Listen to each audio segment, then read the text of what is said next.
You try to switch this.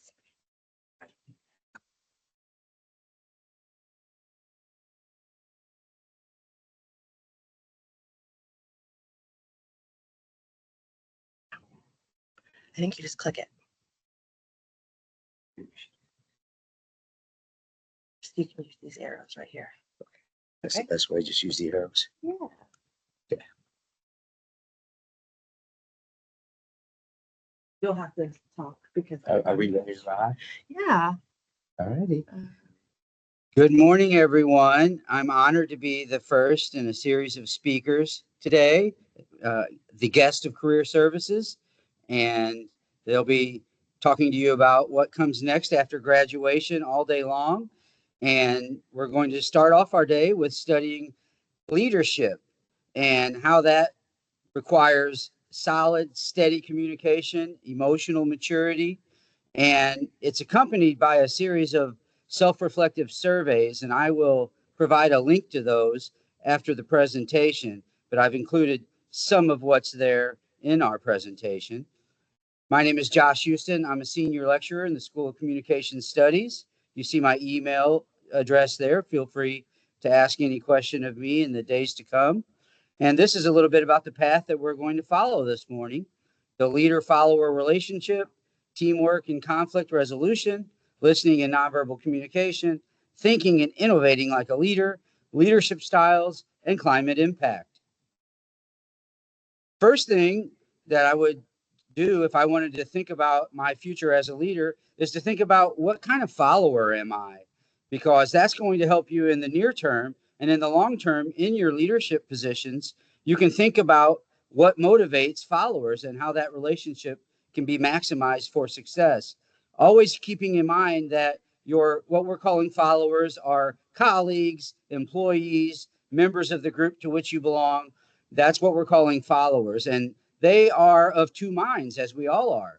We're independent thinkers, and we also, to some degree or another, try to be team players, what's called active engagement, understanding that there's a bigger process at play in our organization, and I want to be a part of it, but also at the same time holding on to what makes you uniquely you as an independent thinker. And so these questions that you see on the screen reflect on both of those. And if you take the survey, you can find out what type of follower you are and how much of those two components, how they blend together in your case. And if you are an exemplary follower, you're going to be high on both individual thinking and active engagement. If you're a passive follower, you're going to be low on both. If you're a pragmatist follower, basically doing the job because that's your job, that's fine. You're average on both. If you're a conformist, obviously you're very low on independent thinking, but you are high on active engagement. You're a yes person, and you want to be part of the bigger thing that's going on at the organization. And then finally, there are alienated followers who are certainly high on independent thinking, but they're not that actively engaged in that which the organization needs them to do. The second idea we want to discuss today is teamwork and problem solving. First of all, people talk about leading by example. And for me, that's a requirement. But alone, it is not enough. The real work begins when you are coordinating, delegating, supervising, mentoring, training, collaborating, advising those around you, all of that and much more. That's where the teamwork and problem solving comes in. So how do you feel about working in teams? And what teams are you currently a member? How do you evaluate success or progress? What role do you like to perform in a team dynamic? That's a very common employment interview question, so you should certainly think about your answer to that one. Why do some people dislike working in teams? Well, we'll be talking about that.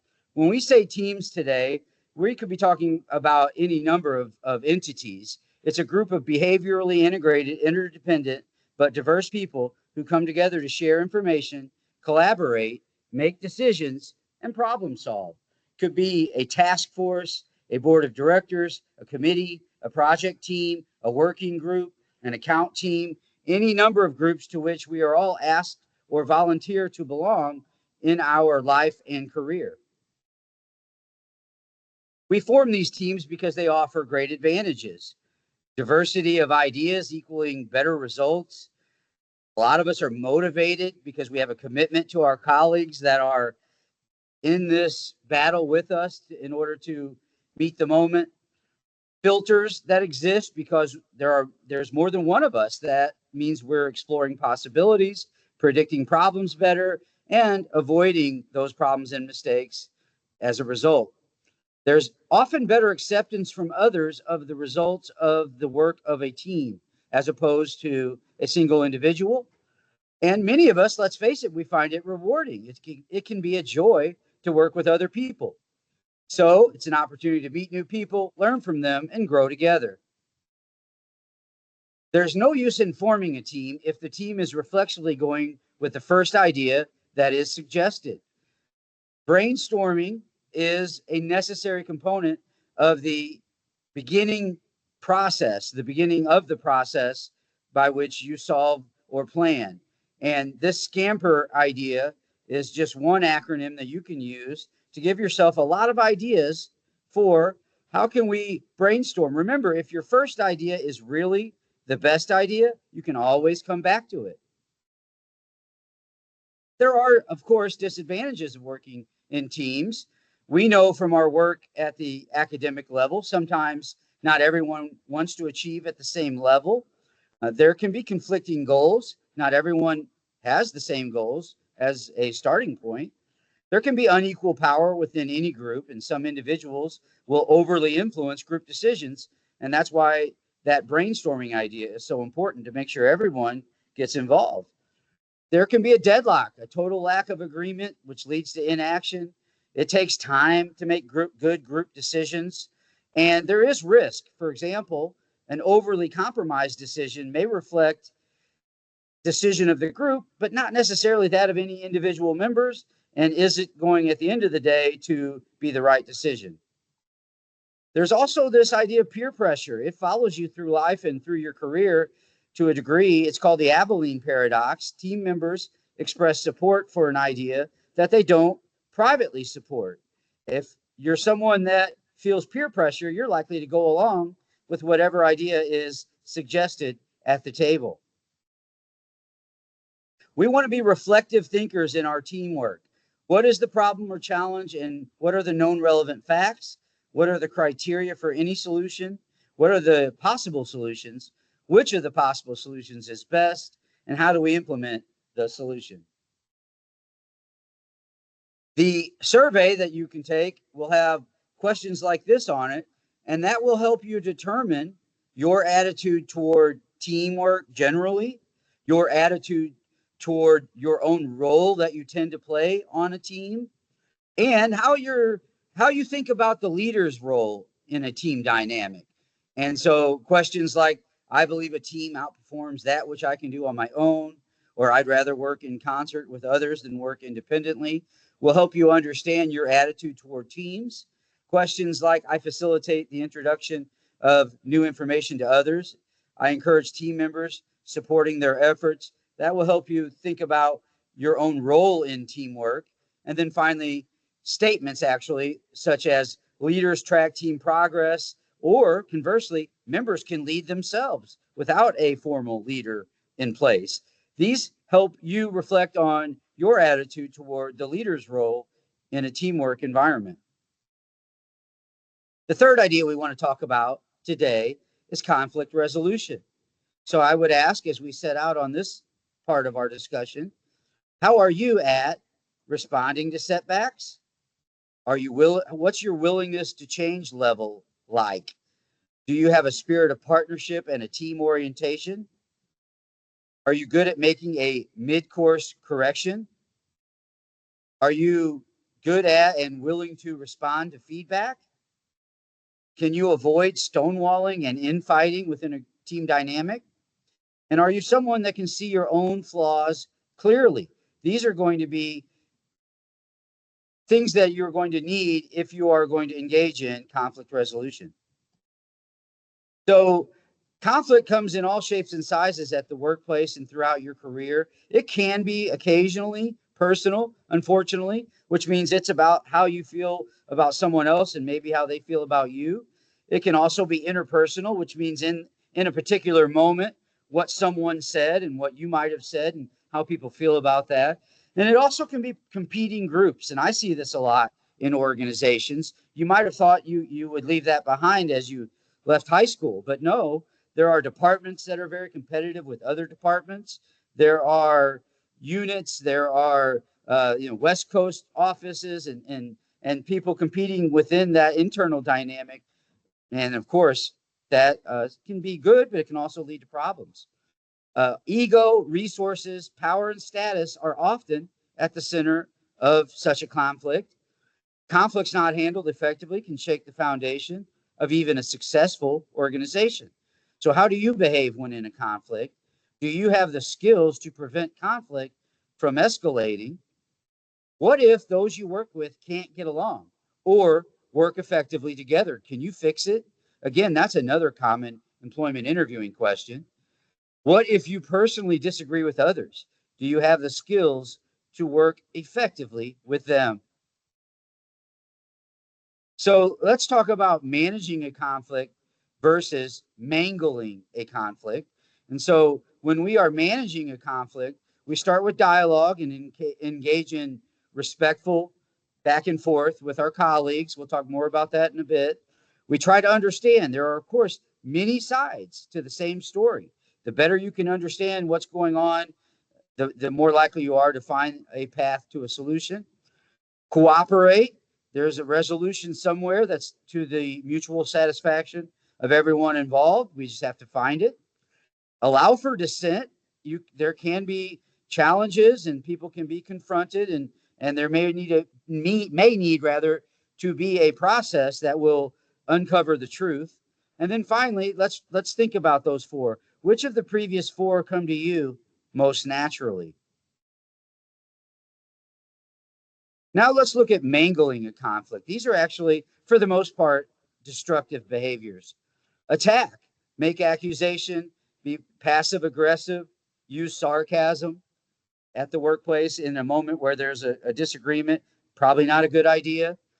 You could become defensive and focus on yourself rather than the solution. You could stonewall and let differences simmer silently. You could show contempt, which would be, a personal ad hominem attack, which, could get you in a lot of trouble and is never going to be useful.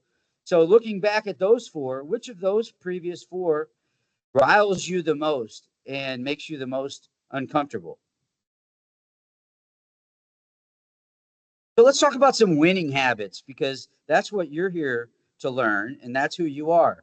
Picture yourself at work as we all find ourselves from time to time, gathered around the meeting table yet again, trying to solve problems, create ideas, or do a bit of long-term planning. If we're going to get through this successfully, we should make a habit of complimenting the points that others are making. We should connect our ideas to their ideas. If you must disagree with someone, first, acknowledge something with which you agree. At the very least, even if you completely disagree on an important, relevant decision, start by acknowledging that you understand their point of view or you hear what they are saying. Think about what a low bar that is. It should be easy to meet that bar. So if you take the self-reflective survey on conflict resolution, you'll learn more about your conflict resolution style. When engaged in controversy, my position tends to become more set. That's a win-lose approach. I feel betrayed when someone I trust disagrees with me. That's one of the statements that leads toward the rejection approach. One of the statements that leads toward the confirmation approach is, I believe I can disagree with a person's position, but maintain interest in their ideas. One of the perspective taking approaches or statements that lead toward that approach would be when an individual disagrees with me, I try to view the situation as they see it. The avoidance approach would be a statement such as I try not to work directly with people whom I believe disagree with me. And then finally, when someone disagrees with me, I do my best to learn from them. That's a problem solving approach. Our fourth topic for today is listening. Listening is a difficult subject to teach, I can tell you, and yet it's the most important component of the communication process. So just so you know, 40% of us have one primary listening style, especially if under stress. Another 40% are style switchers, and then another 20% have no primary listening style at all. And so if you look at styles, you have people that focus most on people, and then there are those of us that focus on action, those that focus on content first, and those that focus on time. And as you can see with each of those, there's truly a different focus. If you're focused on people, you're feeling their emotions and you're in touch with that side of things, and that's particularly useful when the goal is to relate or compromise. When your style is that of action, you're focused on that which is most important, and your goal there is an efficient solution. If you're focused first on the content style, it's all about the facts, the details. You want to make sure that this thing gets thoroughly considered. And then finally, if time is of the essence, your focus is efficiency, and the goal is quick action. Here we are back at that work table again, trying to solve problems. I can tell you that rarely should you correct others, only when absolutely necessary. And don't defend your point as though you're defending your honor. Treat problem solving or planning sessions like an athletic contest, and you're likely to lead to issues and create problems. So it's not an athletic contest in there. That's not how these things are won. It's truly about the way you make others feel as you're sitting around that table trying to plan and trying to solve problems. Often, you should listen to and accurately summarize the points with which you disagree, and try to complement points made by others, especially anyone overlooked. Do not be an egocentric listener leader. As you can see here, these are some habits: the fraudulent listener, monopolistic, contemplative, selective, avoidant, defensive, and attackers. And each of those there are explained and defined. But I'll move to the next slide, because these are the questions that are posed on the self-reflective survey. And this, of course, is an opportunity to give you a really good idea about what kind of listener you are, because at the end of the day, you want to be a listening leader. So I would ask you, how likely are you to interrupt someone when they're trying to tell you something? How likely are you to jump to a conclusion before listening to the entire story? How likely are you to signal a lack of interest non-verbally? How likely are you to listen to only what interests you? How likely are you to spend more time talking than listening? How likely are you to daydream while listening? How likely are you to plan your response while the other person is still speaking? How likely are you to become impatient with a speaker? How likely are you to become distracted when someone else is speaking, which is particularly relevant in our day and age and the access to our phones?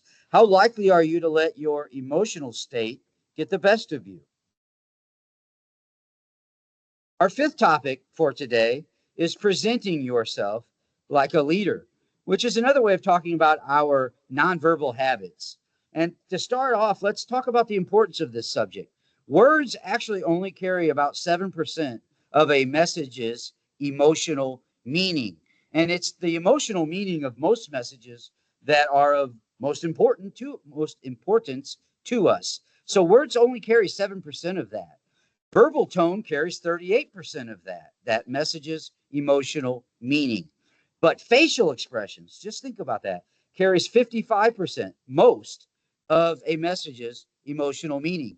So if you're only focused on the words, you're getting a small percentage of the emotional meaning of a message.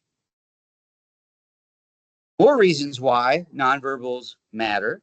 Nonverbals play a large role in whether followers like the leader or not, which can be important. Nonverbals play a large role in whether followers listen to or conversely reject ideas from the leader. Nonverbals play a large role in whether others want to sustain or terminate an interaction quickly. And nonverbals are believed more than verbals when the two are in conflict. So if something's not adding up and lining up right and you're not sure what, trust the nonverbals. They're normally closer to the true emotional meaning of the message. Here are some sample goals that you might have that can be improved if you are thinking about your nonverbal habits. You might want to make a good first impression, and that can help. You might want to more naturally convey power and influence, and that can help. To more clearly communicate the meaning behind your words, nonverbals can help there. And to convey honesty while detecting dishonesty in others. So let's talk about leadership in context for a moment. And within our culture, or within any culture, or within an organizational culture, how a leader should look and act is heavily influenced by cultural, societal, and historical experiences.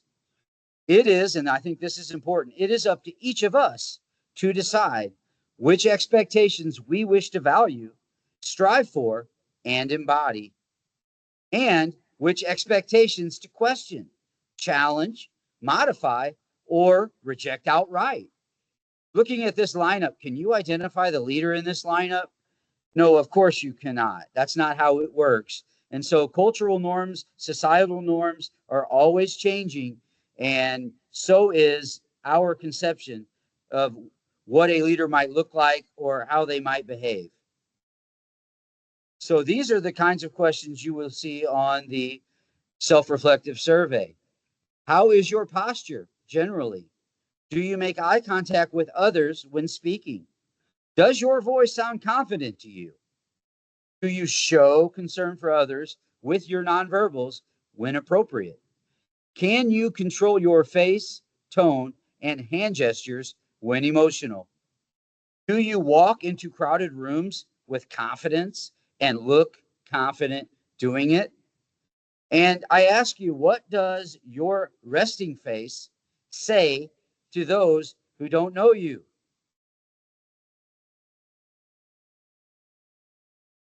Our sixth topic today is about climate. So the climate is a metaphor describing an organization's internal environment. Now, everyone in the organization impacts the organization's climate. However, there is a disproportionate impact from leadership. Leadership can say a lot about the organization's, both their climate and the culture. And as a result, whom you're working for and who is supervising and who is in charge and impacting disproportionately the climate is very important. So how people within the organization perceive the organization is what we're describing here. And unfortunately, sometimes the organizational climate is different than the culture. What do I mean? Well, culture is all about what you're trying to achieve and what your public facing efforts look like and what you're telling each other and the public is true about your organization and the way it operates and how you want people to be treated therein, etc. However, we know that mission statements and policies don't always get us all the way where we're trying to go. And so sometimes, in fact, how it actually feels to work the question there, what does it feel like to work here every day? Sometimes that answer is different than what you're trying to achieve with your cultural efforts. And obviously, as current and future leaders, we want to be doing all we can to impact the climate in a positive direction. So to do that, or to even know what the climate is like, because again, as leaders, we're doing everything right on the culture side. We're telling people the right things, training people in the right ways, and we're trying to set the right policies. However, we want to keep an eye on the climate. What is the actual end product of our efforts? To do that, you need to take the temperature regularly. I call those climate cues. And first of all, you have to get up and out of your office and out from behind your desk. A good leader is not someone that's in their office behind their desk and behind their computer all day, how are you going to know anything about the actual climate of your organization if that's how you are living and working each day? These climate cues are things like how enthusiastic might you or someone else that works there feel about their day and about their morning and about going to work every day? How enthusiastic do they feel about that? How trusted do the people that you're working with and that might be working for you, how trusted do they feel? Because again, people that feel trusted because they're well trained and they've been taught the right way to do things, they're confident. They want to go use that confidence and do their work. And that requires trust. How much is your input valued? Yeah, again, never forget we're talking about climate here, the way it feels to go to work every day. If you don't think your input is valued, if you don't think they trust you, the answer to that first question is I'm not very enthusiastic to go to work at all each day. So that's why we're paying attention to these climate cues. Remember, generally, the more positive an organization's climate is, the more productive are its people. So what we're after here as leaders would be to craft an open climate.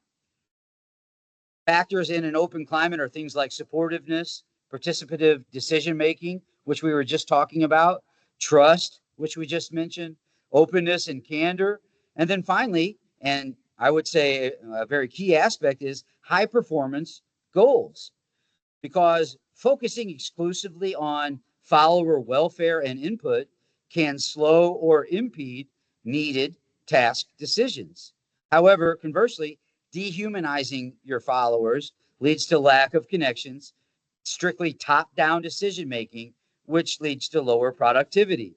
So what we're after with our open climate is one that fosters personal growth and achievement, but also one in which both the organization's people and its leadership are expected to be task focused, do their jobs, do it well, and be accepting of change when needed. That's the climate we're after. So if you take the self-reflective surveys, you will see statements like this that you can rank and rate as it relates to your own beliefs and find out more about how you think people impact the climate and how you might impact the climate of a workplace. I think people naturally commit themselves to high performance goals. I place a great deal of trust in the people I work with. I think it's highly important to consult with others before formulating policies affecting them. I think people who work with me generally trust me. If I receive information from others, I trust them and act on that information unless or until it is proven wrong. I tend to communicate candidly with people at all levels of the organization. I think people feel free to tell me what's on their minds, regardless of their position or mine. My concern for people's well-being is equal to or greater than my concern for their job performance. I think that people throughout the organization listen with open minds into the ideas of others. And finally, I think that upward communication is of equal importance to downward communication. Now, if you rank these statements, you can learn a lot about how you believe you might impact a future climate in which you're working, or how others, especially those in leadership, might impact that climate. Our seventh topic that we want to discuss today is thinking and innovating like a leader. First of all, I want to say up front that I'm not denigrating the word manager, but when we talk about managers in the organizational communication context, these are people who work every day to maintain the process that's in place at that time, and often are not asked or empowered to make substantive changes. They are managing the circumstances as they are. And if you were hiring a new leader and you had the organization humming and it was just where you wanted it to be, and you didn't see great change on the horizon, which is unusual, but if that's the case, then you might hire more managers. But if you're in an environment where things are changing quickly, or if you take a look at your organization and you see the need for change, then you're going to need a leader. You're going to need an innovator. And those are a little harder to come by. And I suspect there are some of you out here listening that consider yourself in this category. Innovators encourage followers to try new things and serve as role models for change. Are you prepared to overcome resistance to change so you can make change? Are you resilient enough to fail and try again? I'm going to say that one again. Are you resilient enough to fail and try again? The status quo has a tremendous gravitational pull. You must be equally strong in your commitment to change. Change requires inspirational leadership and emotional connection. Inspirational leadership and emotional connection. Leaders are storytellers. That's how they connect to the people around them. They can turn a phrase. They are someone who can spin a yarn and build around a metaphor and get people on board from a narrative point of view. At the same time, they're making real change. In the name of innovation, let's just talk about a simple example for a moment. Looking at these 4 dots on your screen, how would you connect these points to form a star shape using only straight lines? And you can't lift your pen from the paper. So you're looking at 4 dots. You're being asked to connect these points to form a star shape. You have to use straight lines, and you can't pull your pen or pencil up from the imaginary page. Innovative leaders, like we're describing, ideas make change possible. Ideas without constraints make change more possible. Ask yourself, what constraints are you placing on yourself that make change more difficult, such as these 4 dots? What prevents you from adding extra points to accomplish the goal? By challenging and changing norms and procedures and encouraging new understandings and actions, you, as the leader, can help the organization grow and develop, catalyze change, and innovate. So these are leadership styles within an organizational environment. And if you take the self-reflective survey, you'll learn more about your own leadership style, which I think is a very important thing to think about at this stage in your life. And so by responding to certain statements and questions, you might find which of these styles you are most naturally led toward, for example, to which you are most naturally led, I should say. So over here on the right, it says, is this you? I would be at the center of all decision making. Or I would share decision making, or I would delegate decision making to others. Each of those reflect on a different leadership style. Uh, Number 4, I would persuade others to think and act like I do. And number 5, I would consult with others before deciding myself. These are reflective of leadership styles. And in any particular circumstance, actually, any of these 3 leadership styles might be the best choice. Authoritarian, where the leader makes decisions and followers carry them out. I don't think you want your surgeon taking a vote when they are performing surgery upon you. So that's an obvious extreme example of where the authoritarian style would be needed. The democratic style is one where the leader defines tasks, distributes responsibility for decision making to others, and from that point forward, that leader stays involved. And the third style is laissez-faire. Leader cedes decision making to others. So just giving up decision making to the group or to followers, hire people and expect them to know or learn how to make good decisions. And basically, from that point forward, the leader is hands off. That's what we're calling laissez-faire. So if you take the self-reflective survey on this subject, you'll see statements such as these, and you'll be agreeing or disagreeing with these statements. A leader should act independently in making decisions and setting the organization's direction. A leader should consult with others before making important decisions. A leader should base decisions on the wishes of others, not his or her own preferences. A leader should seek input from a committee which was formed to study the issue. You might think that is self-evident, but I can tell you that there are examples where committees are formed to study an issue, and they do in fact issue a report, and those recommendations are ignored. That certainly happens. A leader should assess the organization's progress without consulting with others. Workers should be able to make decisions without seeking the leader's input or consent. So you're reacting from strongly agree to strongly disagree to all of these. Employees who break rules should be punished. Workers should understand the reasons for a leader's decisions. There are leaders that feel that they're not obligated to explain themselves to you, and you find yourself often in a situation where you don't understand the reasons behind your leader's decision making. Ask yourself as a future leader if you think that's the best approach, or would it not be more effective if people that you're asking to follow your lead understand why you're making the decisions that you are making. And first of all, you can demonstrate to them that you understand and that you have reasons, and that they are, first of all, well thought out, and secondly, well articulated. A leader should be trusting and hands off and not monitor worker progress. So again, that would be leading down the laissez-faire path, as you might imagine. So you'll react on that scale and learn more about your leadership style. And then finally, the last self-reflective survey is about how you currently see your own leadership credibility.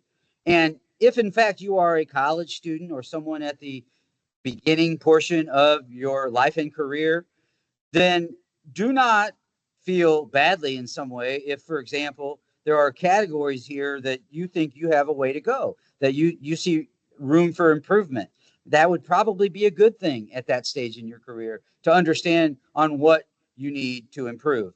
So how do we figure out your own perception of your own leadership credibility? Well, we're going to look at how you perceive your competence, your trustworthiness, and your dynamism.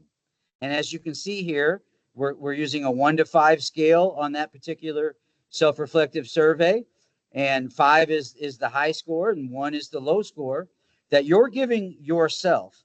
Now, I did put on here that I would encourage you to consider at least asking someone else with whom you work or that you've engaged in various organizational goals and sought those goals and achieved them. If they could actually rank you in these categories as well, that would give you another perspective on how it might be different than how you perceive yourself. So let's start with competence. How knowledgeable or unknowledgeable might you be on that 1 to 5 scale? Would you consider yourself an expert or a novice on that scale? Would you describe yourself as informed or uninformed on that scale? Would you describe yourself as proficient or deficient on that scale? Would you describe yourself as experienced or inexperienced on that scale? And again, if some of the lack of experience is due to the time that you've been available in this world to put your great ideas to use, that's nothing obviously to be ashamed of. Secondly, we have trustworthiness. This is another way you're going to assess your own leadership credibility. Where would you place yourself on the honest to dishonest scale? What about the reliable to unreliable scale? What about consistent or inconsistent? And what about empathic to self-serving? Finally, the last component of our leadership credibility self-reflection is dynamism.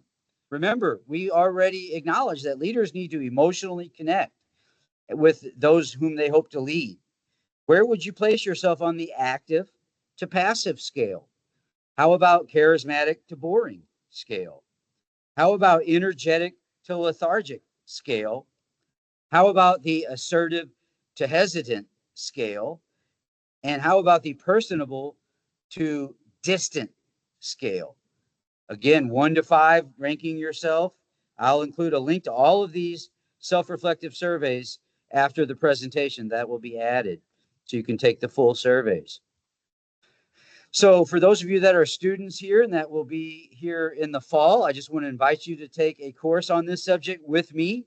It's called CMST 380, Section 950, which is, again, starting this fall, August 18th. It's an 8-week online asynchronous course, a study of the communication habits of organizational leaders. This is an opportunity for you to learn a lot more about what we just discussed.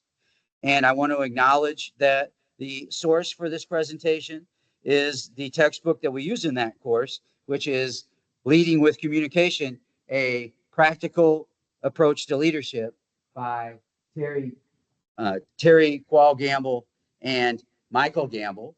And so I thank you for listening today. I've truly enjoyed speaking with you. And with that, I will turn it back over to Jamie. Thank you very much. That was enlightening. I really appreciate it. For everybody who is waiting for the next speaker, we will be back online at 10 o'clock for our next speaker, which is Nikki Davis. We will just kind of go on pause until that time. If you have any questions, please feel free to put those in the chat. Thank you.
Welcome, everyone. Can you hear me?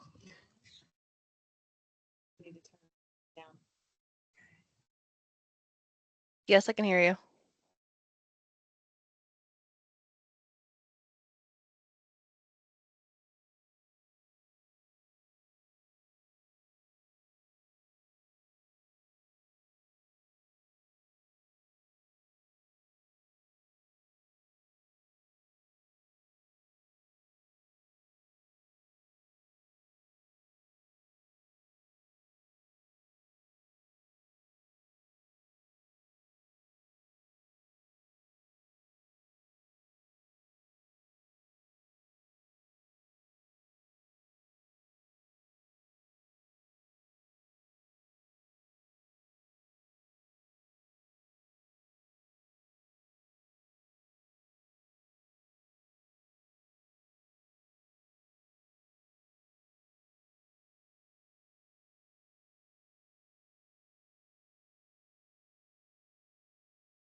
Right here. Oh, you have to unmute. There you go. Okay, click.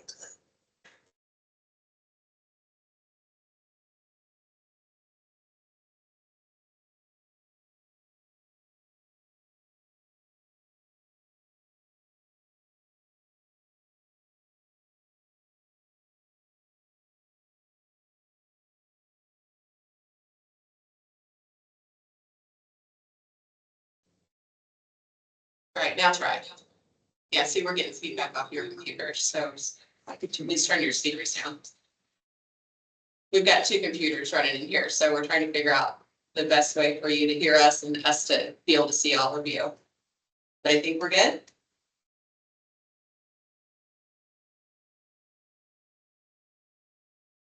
So we don't get feedback. It's okay. Okay, awesome. All right, today we are going to welcome Nikki Davis. She is our SIU Hospitality, Tourism, and Event Management faculty here on campus.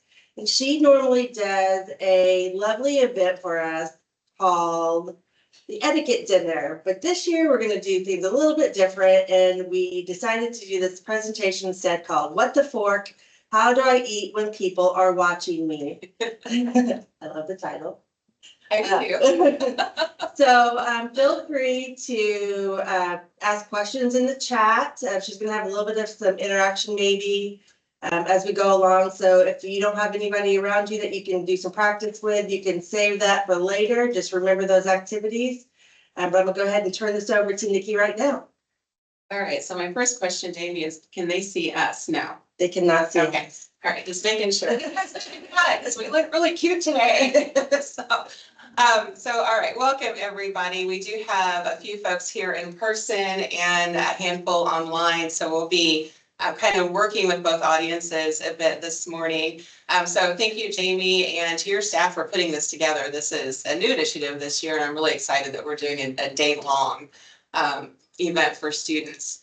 Also excited that that does include still the etiquette portion, because I think it's so very important as well, for all of us. You know, Jamie and I have been out of college for a minute now, but I think it's still important no matter what stage of your career you're in. So we'll keep this a little bit informal because we are working in a kind of a hybrid space this morning. So if you do have questions, pop those in chat. Jamie's watching that for me. And we'll just kind of pause and answer as we go and as we need to. So let's see if this is going to work now. Nope. Trying to do it straight line. Thank you. Looks one more. There we go. All right. What I mostly need is my glasses this morning. So, if you do want a copy of the slide deck, if you scan that QR code with your phone, it is not clickable for you guys. Sorry. You can get to that on my website. If you can't or can't get the QR code to work, my website there, nikkidavisphd.com, you can scroll through and get it. You can contact me through that site. You can also feel free to email me directly at my SIU email address. Just a little bit of background as we get going. I've been here on campus in the hospitality program for 22 years now, and have been teaching dining etiquette for our students here almost that long. Grew up in the restaurant industry and in the travel and tourism industry, and in my spare 5 minutes each week, I'm a freelance food writer. So all of my loves kind of came together in my career here on campus, thankfully, because I'm a firm believer in if you love what you do for a living, you don't really have to work a day in your life. So hopefully everybody will have the opportunity as you move out of your college career. So today, we're going to practice some introductions, and we'll do that a little bit here with our handful. Thank you, ma'am. But I encourage you to also practice if you've got somebody, a roommate that's watching with you, or a family member that's nearby. Practice introducing yourself at any point that you can. It's invaluable no matter what career path you're headed into. We'll talk a little bit about why etiquette matters, and then everything else after that is focused on the dining etiquette and table manners information. So setting the stage, a little bit of information about the place setting, lots of photos in this slide deck just to give you an idea, because we don't have everything in front of us like we would at an actual etiquette dinner. Navigating the different courses that come out during mealtime, some social graces, dealing with dining dilemmas, that's always a fun one, and then we'll wrap it up with some tips for success. All right, so we were going to practice some introductions. We'll do that here, and I'll let the two of you do this. So when you introduce yourself, you want to have a firm handshake, and just take a look at the picture in front of you, and that's a really good example of a firm handshake. I will be the first to tell you that young women tend to have less than firm handshakes. So if you are one of those, practice, practice, practice, because that firm handshake is a sign of confidence that you can present yourself in a very confident and successful manner. And I only say that just because over my career, I have seen that very much be the case with young women, just because we don't have a lot of practice coming out of high school and into college. So when you introduce yourself, just simply state your name. Hi, I'm Nikki Davis. If you want to state your, good job. So we have some folks doing that in person here. Hi, I'm Nikki Davis. If you want to state your title, if you're at a business event, I'm the director of the hospitality program at SIU. If you're at a social event, you don't have to say that. Your job is not necessarily entirely who you are, but have some little sentence that you can follow up with your name. When the other person introduces themselves to you, actively listen to make sure that you can remember that person's name if you've never met them before. This is one of the things that I think a lot of people struggle with. And then repeat the name back. So, hi, I'm Nikki Davis. Jamie, introduce yourself to me. Hi, I'm Jamie Conley. Nice to meet you, Jamie. So if you just say something like that, saying the name and then hearing it as you say it back to yourself, it's going to be a little bit easier to remember. So just a little bit of practice there. So why does any of this matter? That's usually the first question I get. And there's a handful of reasons. We're not going to talk a lot about general business etiquette today. We're going to stay focused on the dining piece of this. But etiquette, just generally speaking, if you know your table manners, if you know business etiquette, bearing in mind that business etiquette is different globally than it is here in the US. So if you're visiting or working abroad, make sure you know what the business etiquette is in that country. It will be probably slightly different than here. It just means that you're presenting yourself, with your best foot forward. Professionalism certainly is a key to that, and to why all of this matters, and why we focus so much on making sure SIU students know these tips and tricks, if you will. Avoiding awkward situations, and I'll tell some stories. Hopefully we'll have time for stories as we move through the dining etiquette part. I have seen a lot of awkward situations in my career, both just generally speaking in networking events, and certainly sitting around that meal table at a convention. I could probably write a book, to be honest. Maybe I should. And then, of course, networking opportunities. And those are going to be things, no matter what career path you're going into, you will have An abundance of networking opportunities if you take advantage of those. And I will encourage you all to take advantage of networking opportunities because that's how you meet people in your industry. That's how you get to know your colleagues a little bit better. And those things are going to serve you well over the lifetime of your career. There we go. It's easier to see on the color background. All right, so setting the stage, we'll just talk a little bit about basic table manners. And again, if you have questions, just pop those in chat. We're following that this morning too. And if you have questions in person, just let us know. Okay, so basic table manners, RSVPs, or if you're registering for an event, we count that as an RSVP. So many of you have probably gone to a conference. If you have been to a conference, give us a thumbs up or a yes. And let us know that, so kind of know where your professional career is at this point. But if you do register, you do RSVP that you will be attending an event, make sure you arrive to that event on time, even maybe a little bit early, depending on the event itself. If you're going to be late or you need to cancel your RSVP, make sure you do that in a timely manner and notify your host if you will be late. Now, walking into a convention a little bit late usually is not a big deal. People move around conventions quite a bit, and even when you're sitting in educational sessions, people are moving in and out of those sessions. So that doesn't really apply here, but specifically when you're RSVPing to events like a wedding or a dinner party at your boss's house or something along those lines. So when you arrive at one of those types of events, wait for your host to greet and seat you around the dinner table. And when you are, arriving at someone's home for a dinner party or just a party in general, or if you're arriving to a small gathering that might be business related, but just a small number of people, you want to wait for your host to seat you or ask you to be seated around the table before you actually sit down at the dining table. Just a common courtesy, if nothing else. Regardless of the meal event, once you do sit down, you want to place your napkin on your lap. Your napkin could be in a handful of places. It could be in the center of the table setting. It could be on the left side, could be in a coffee cup folded up real cute, or in a wine goblet or something like that. But wherever your napkin is, find that and place that in your lap.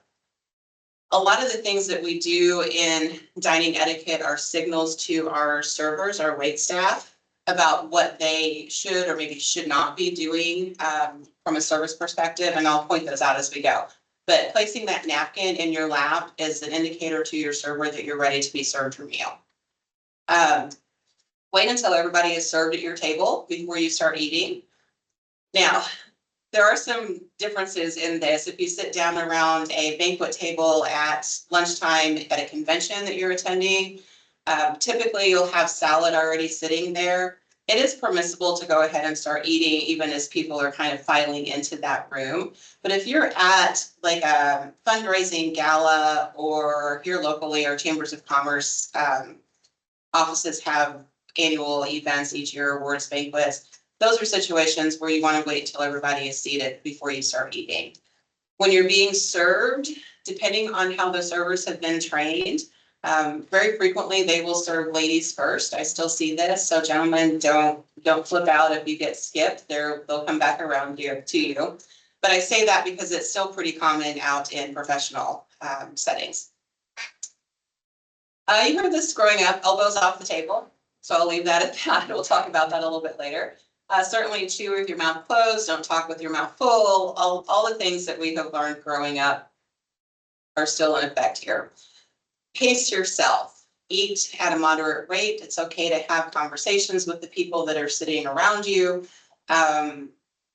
If you're going into a job interview where you are going to be eating a meal with your interviewers, it's actually really smart to have a granola bar or something before you go to that meal, because it will stave off any hunger pains that you might be having if it's, at noon or 1 or 2 o'clock in the afternoon for lunch.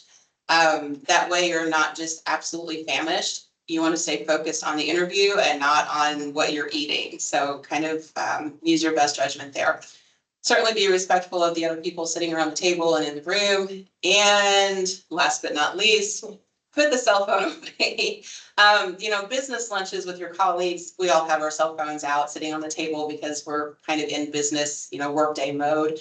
But when you're at banquets, galas, things like that, somebody's home, certainly on a date, we'll get into the social world a little bit, put that cell phone away and keep it either on silent or on vibrate so the ringtone doesn't distract people if it does happen to ring.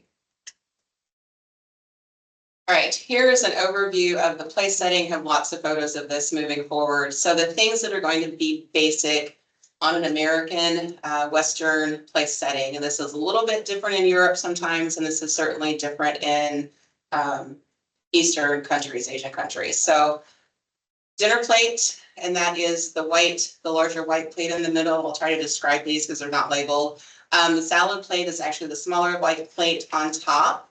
The bread plate is the even smaller plate up on the left where the flowers that are in a vase are located. You have a bread knife sitting across that plate, the bread plate. You're not always going to see the bread plate, by the way. Sometimes I do, sometimes I don't. So it might not be there when you sit down at a place setting. Forks, you have a salad fork, dinner fork, and dessert fork. So the salad fork is the smaller one on the outside left.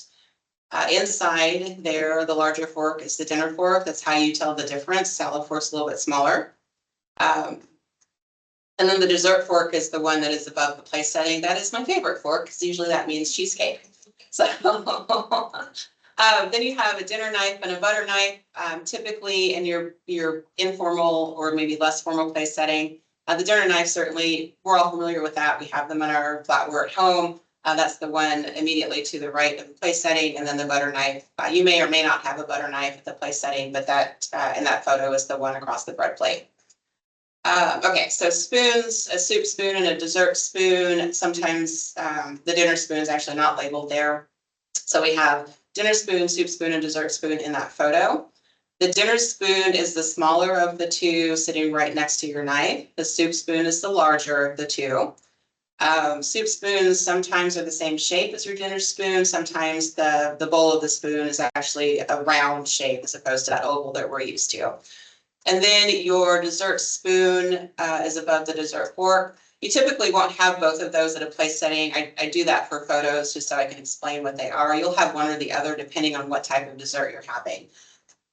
Okay, so drinkware, typically we'll have a water goblet and a coffee mug. I don't have the coffee mug in the photo. What I have in the photo is a water goblet and a wine glass. You might also see a glass for iced tea with your glass for wine, or with your glass for water rather. You might not have wine being served, so those won't be there. So you'll have to kind of use your best judgment based upon what's being served at the meal there. And this is a pretty standard place setting. Like I said, sometimes I don't see the bread and butter plate. Sometimes I do. So other examples here, one placement for where the napkin could be.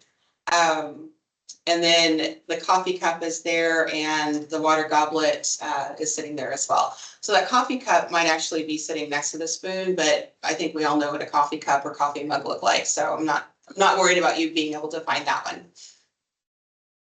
If you don't want coffee, when it is served to you, you can simply cover the top of the cup with your hand. And that's a signal to your waitstaff that you don't want coffee, or you can just move the coffee cup towards the top of your place setting, kind of out of the way, out of reach. All right, a couple of tips, tricks. When looking at the place setting, if you ever get lost and you sit down at the table, and I suspect, did we have people that had been to conventions before? If you've been to a convention, you've been around, a 6 or 8 top table. I have sat down at a round table that will hold 8 and they've squeezed 10 in around it. That makes everything very tight and it can be hard to figure out what's what and who belongs to what. So always remember the plate will be, or the space for the plate will be right in front of you. So liquids on your right, solids on your left. So your forks are on your left, your bread and butter plate's on the left. And I just now noticed that picture, the bread and butter plate that they're using is actually a coffee cup saucer. The things that we notice. And then liquids on your right. So that's one way to figure out what belongs to you when you sit down at a table, if things look a little bit out of place and confusing. Another tip, start from the outside and work your way in, because each course that you're served has its own utensil. A couple of things about this place setting. We've got dinner plate, salad plate. There in the middle, there's a bread and butter plate that's actually the same size as the salad plate. Notice that your forks are the same size.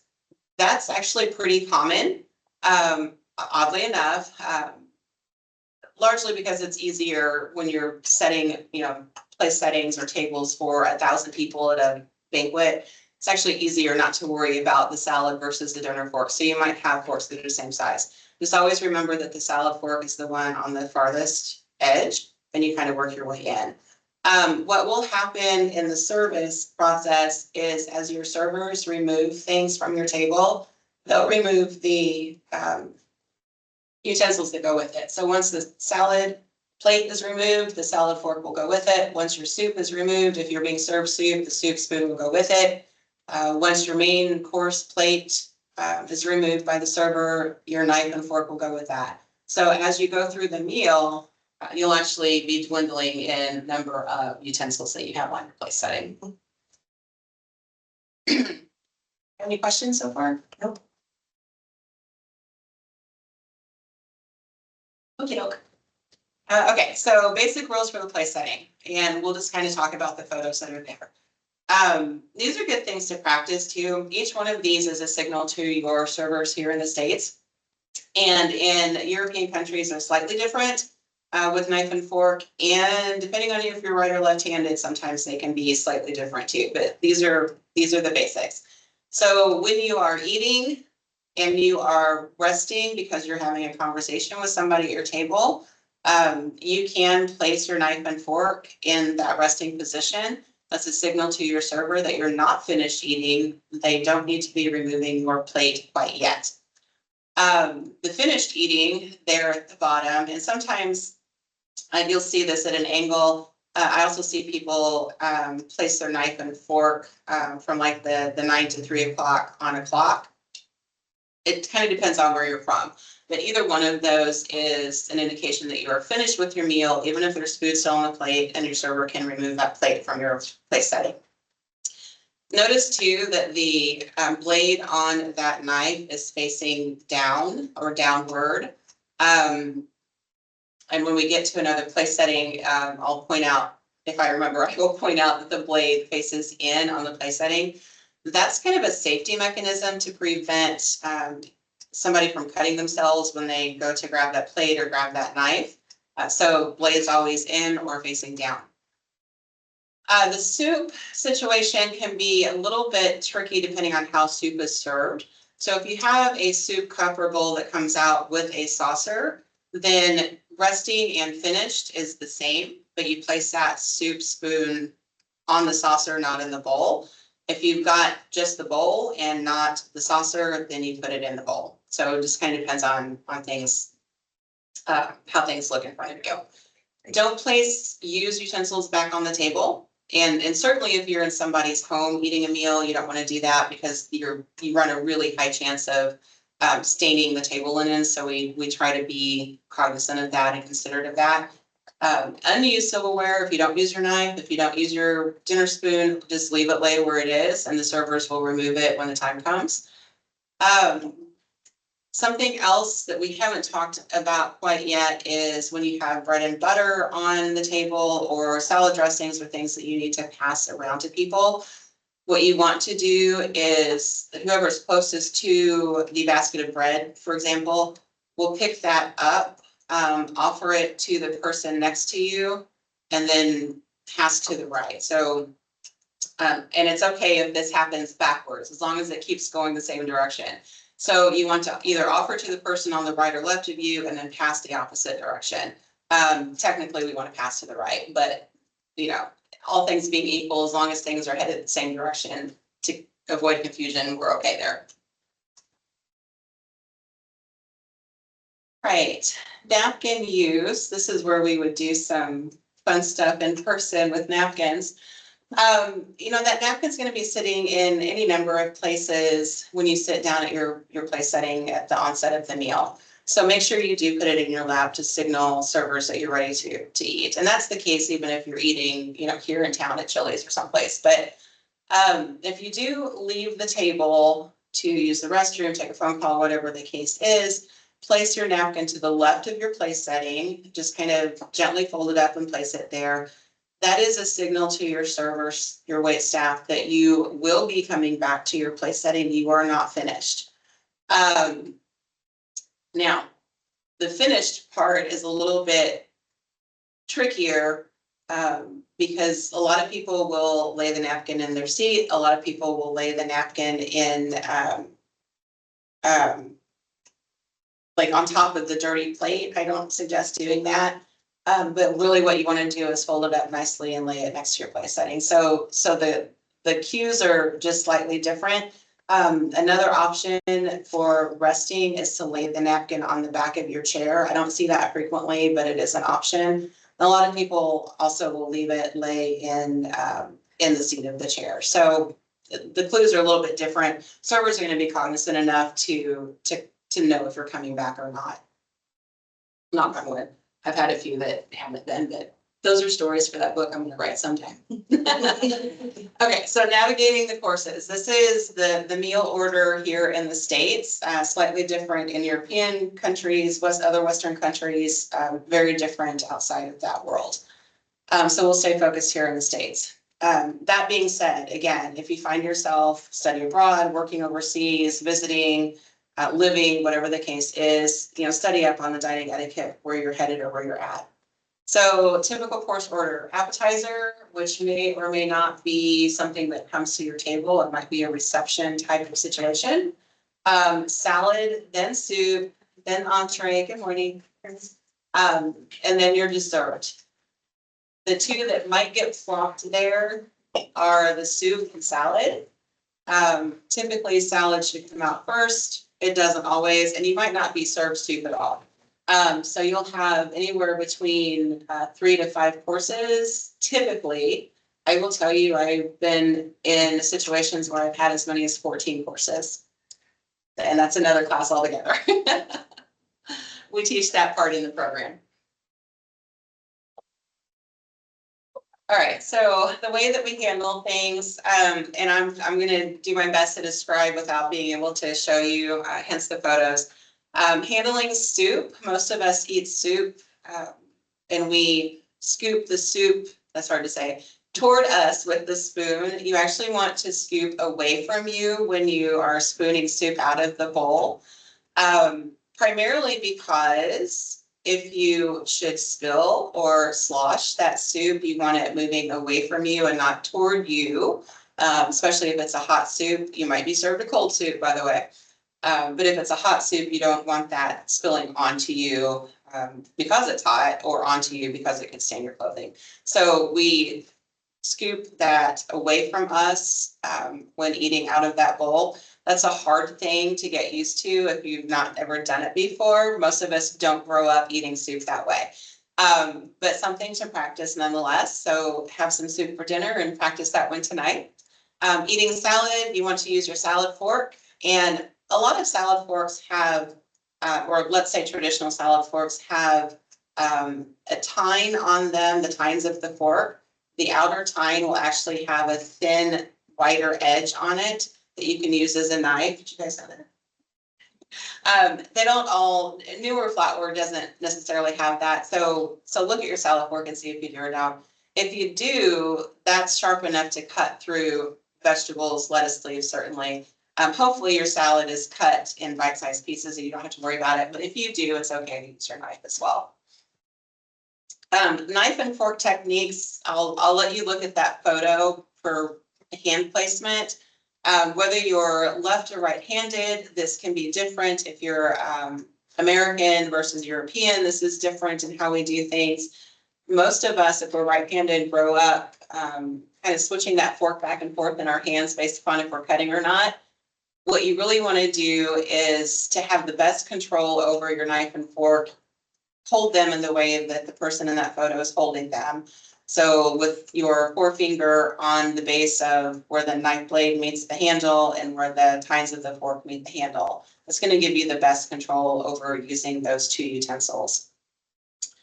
Okay, so dessert, honestly, you're going to have the dessert utensil sitting either at the place setting or served with the dessert. So you shouldn't have any confusion as to what utensil is used for that. But know that there is a dessert spoon and dessert fork on that place setting. If there's not, chances are it's going to come out with the dessert.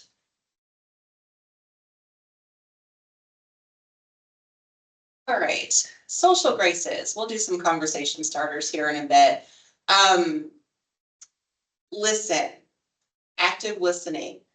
Make sure you are present in the moment with the people that are around you. And that's why we tell our students to put the cell phones away.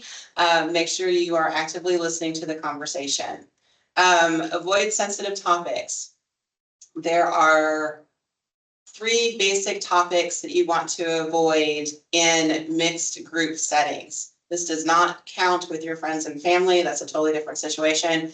In settings where you might not know anyone or don't know very many people, you're in a professional business setting or work setting, conventions, weddings, awards, banquets, whatever that case is. So we do not want to talk about politics. We do not want to talk about religion, and we do not want to talk about sex or anything related to any of those 3. Typically because it's honestly just too easy to offend somebody, whether you intend to or not, or know you've done it or not. So we tended to stay away from those particular topics. Things that we can talk about. It's a gorgeous day out today. Have you seen the latest Avengers movie? What books are you reading? I mean, there's lots of ways that we can start those conversations. Phone etiquette's a little bit removed from the dining piece, but certainly worth a mention. Again, cell phones away when you're in a setting that is professional. When you're with your friends, your family, you know, that rule doesn't necessarily apply. If you're on a date, it applies for sure. And again, if you're at, you know, lunch with colleagues, then the rules are a little bit relaxed, but you want to definitely have that phone put away. If you do need to make or take a phone call, excuse yourself from the table to do that and go to the conference, you know, room, lobby, whatever, wherever you can go that's away from that meal table. Respect dietary restrictions. And if you are a person who has dietary restrictions and you register for a business event, you will probably be, there will be some mechanism for you to indicate that you are, you know, gluten intolerant, whatever it happens to be. Vegetarian, vegan, you know, the typical that we see are vegetarian, vegan, gluten-free, or allergies, and you'll have to indicate like you've got like a shellfish allergy or something. You'll have an opportunity to indicate those, and when you are at the actual meal function, this can happen in a variety of ways, but there'll be some mechanism to identify you as somebody who had that dietary restriction. So if you are that person, kind of watch for those bits and pieces of that registration or RSVP process. If you are not that person, just be respectful of the folks around you who do have those restrictions for whatever reason. You know, we don't know why people eat the way they do, and it's really none of our business. So just be respectful of that. Now, if you do have a dietary restriction and have not been given an opportunity to indicate that in a registration process or an RSVP, when you get to the meal itself, you can make sure to tell your server that you are vegan, vegetarian, whatever it happens to be. Caterers that are working with these events that we go to will have made at least a little bit of grace for that. Most caterers, you know, if the main meal is chicken or steak, most caterers will have a vegetarian option at the ready for people. That's just kind of common how we do things in catering. Restaurants certainly can make those adaptations. If you're being served fish and you're allergic to shrimp or whatever it happens to be, you know, make sure you make folks aware of that so they can plan to give you a different meal. All right, so I'm gonna let you guys take just a couple moments, we've got plenty of time here. And in the chat, if you're online, and I'll let the two of you work together if you want to. Come up with 2 or 3 questions, and if you're in the chat online, just 1 or 2 is fine. Of questions that you can ask someone that you have just met for the first time to get a conversation started. So I'll give you guys a couple of minutes here in the room to chit chat about that and introduce yourselves because you don't know each other. And then those of you online, just start feeding those through the chat and we'll take a look at that. So we'll take a couple minutes here for that. Give you a bit of time.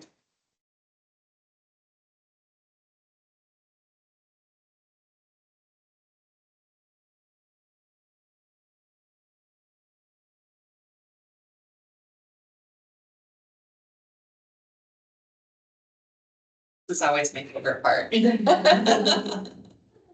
It's fun to see what people come up with.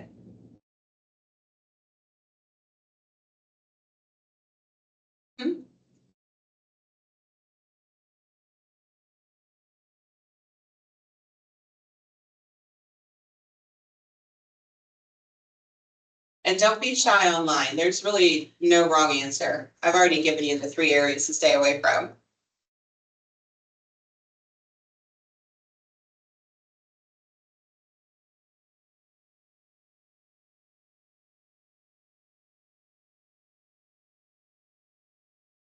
And if you don't want to give us a question, tell us if you've ever been in an awkward situation that you want to share or are willing to share. Sometimes that's fun.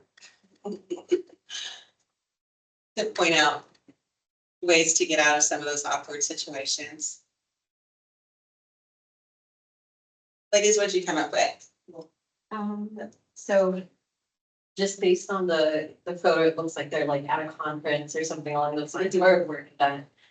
So you're thinking like maybe, oh, where are you from? Or like, if it is a work event, you can, and you may not know the person, you can ask like, oh, what department are you in, or where do you work? First name. Sure. I think that's what You guys did a great job jumping right into it too.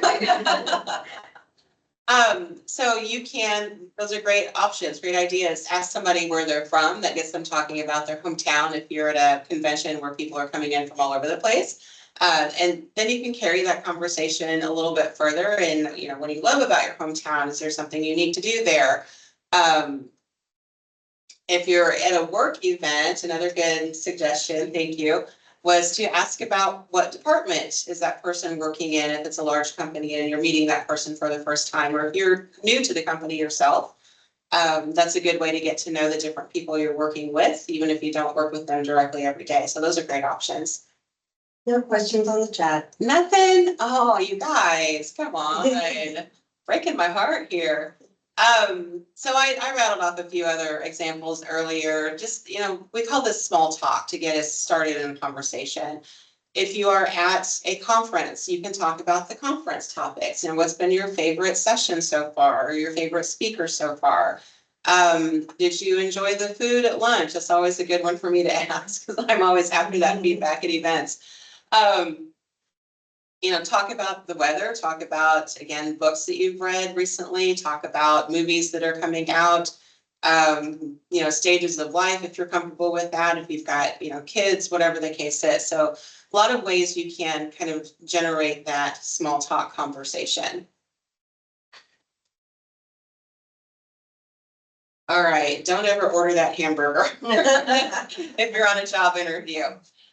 So dining dilemmas, be mindful of what you order. And this is specifically if you're in that professional setting, or if you certainly are on that job interview where there is a meal. So again, the tips about that, eat a little bit of a snack before you go to that job interview so you're not starving when you get there, because your focus there, your intent there is to be focused on the interview and answering questions the best you can, not on what you're eating.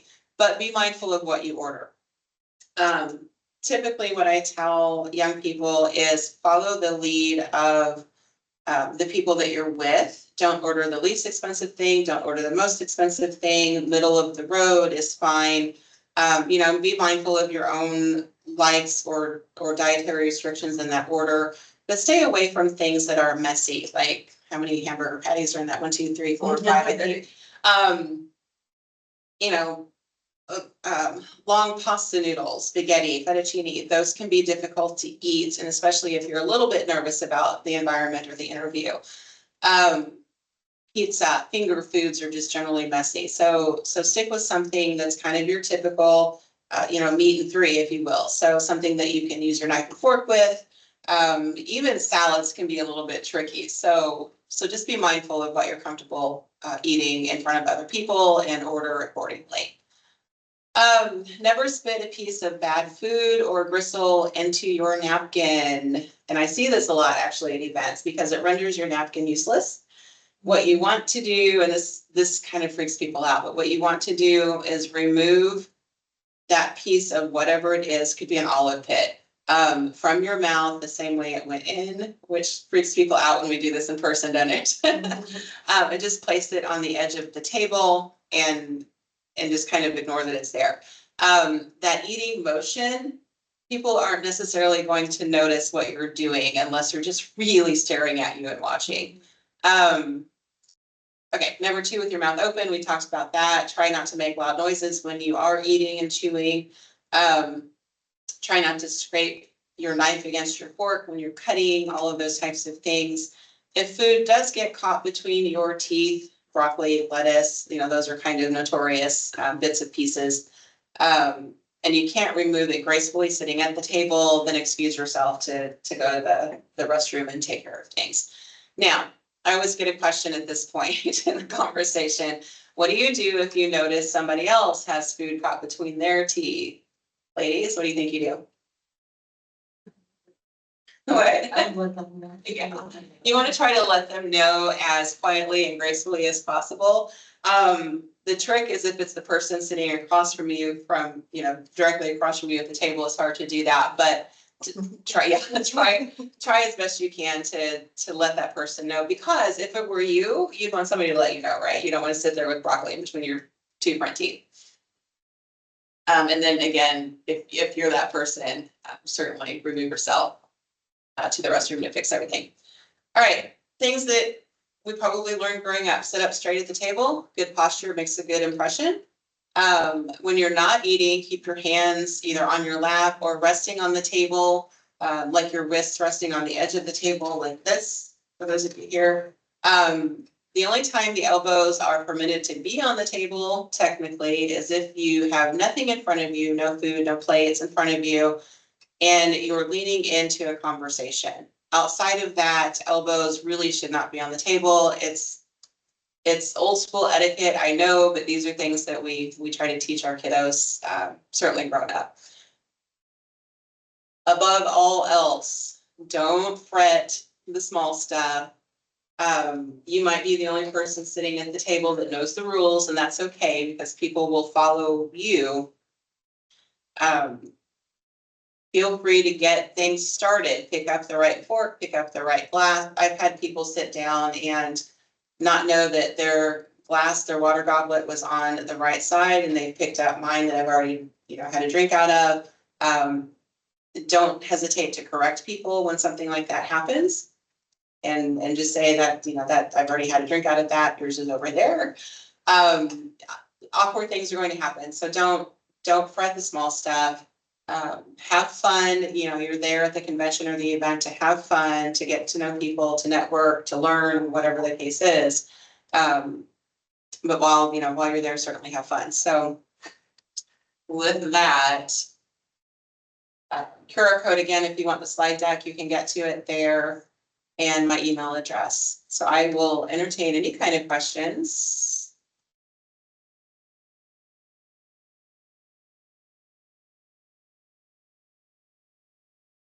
Quiet group. Well, yeah.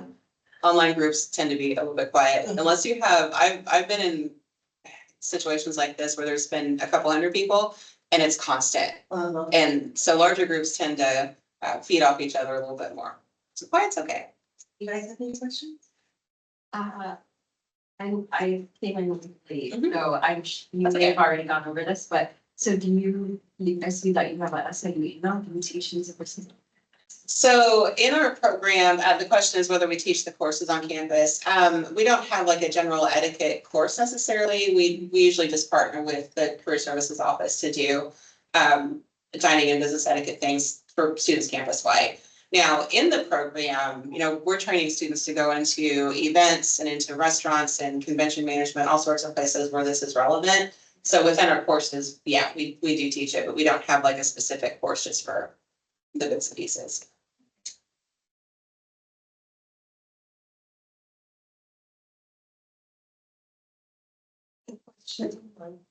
Aw, no question. This is always the fun part.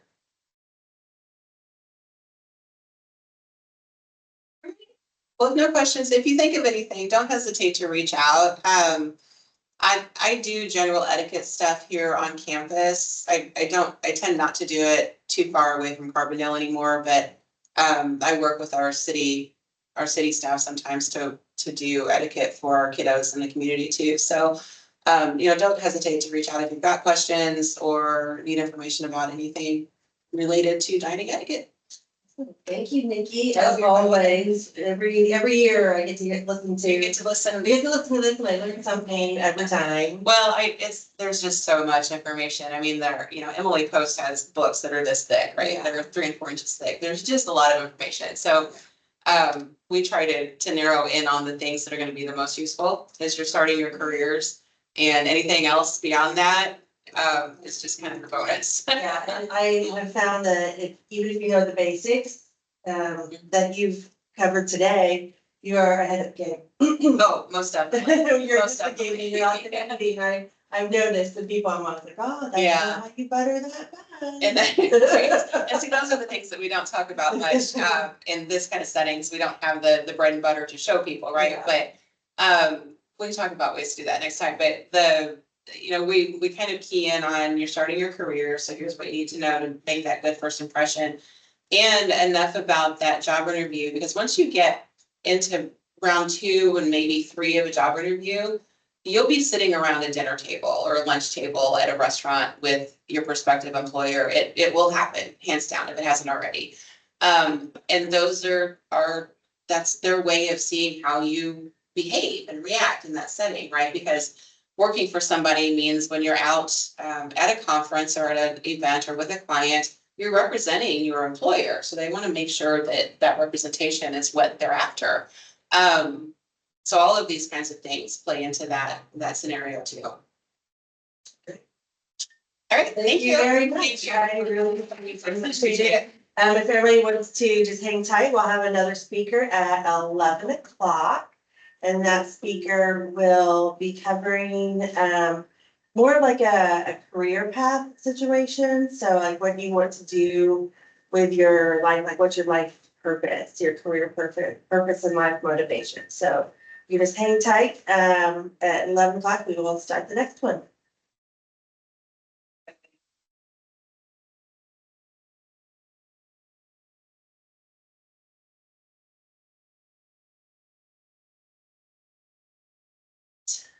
To work.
Okay. All right.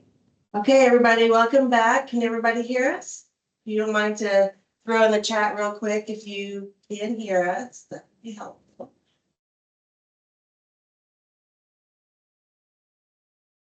Okay, we got somebody can hear us, so that's good. All right.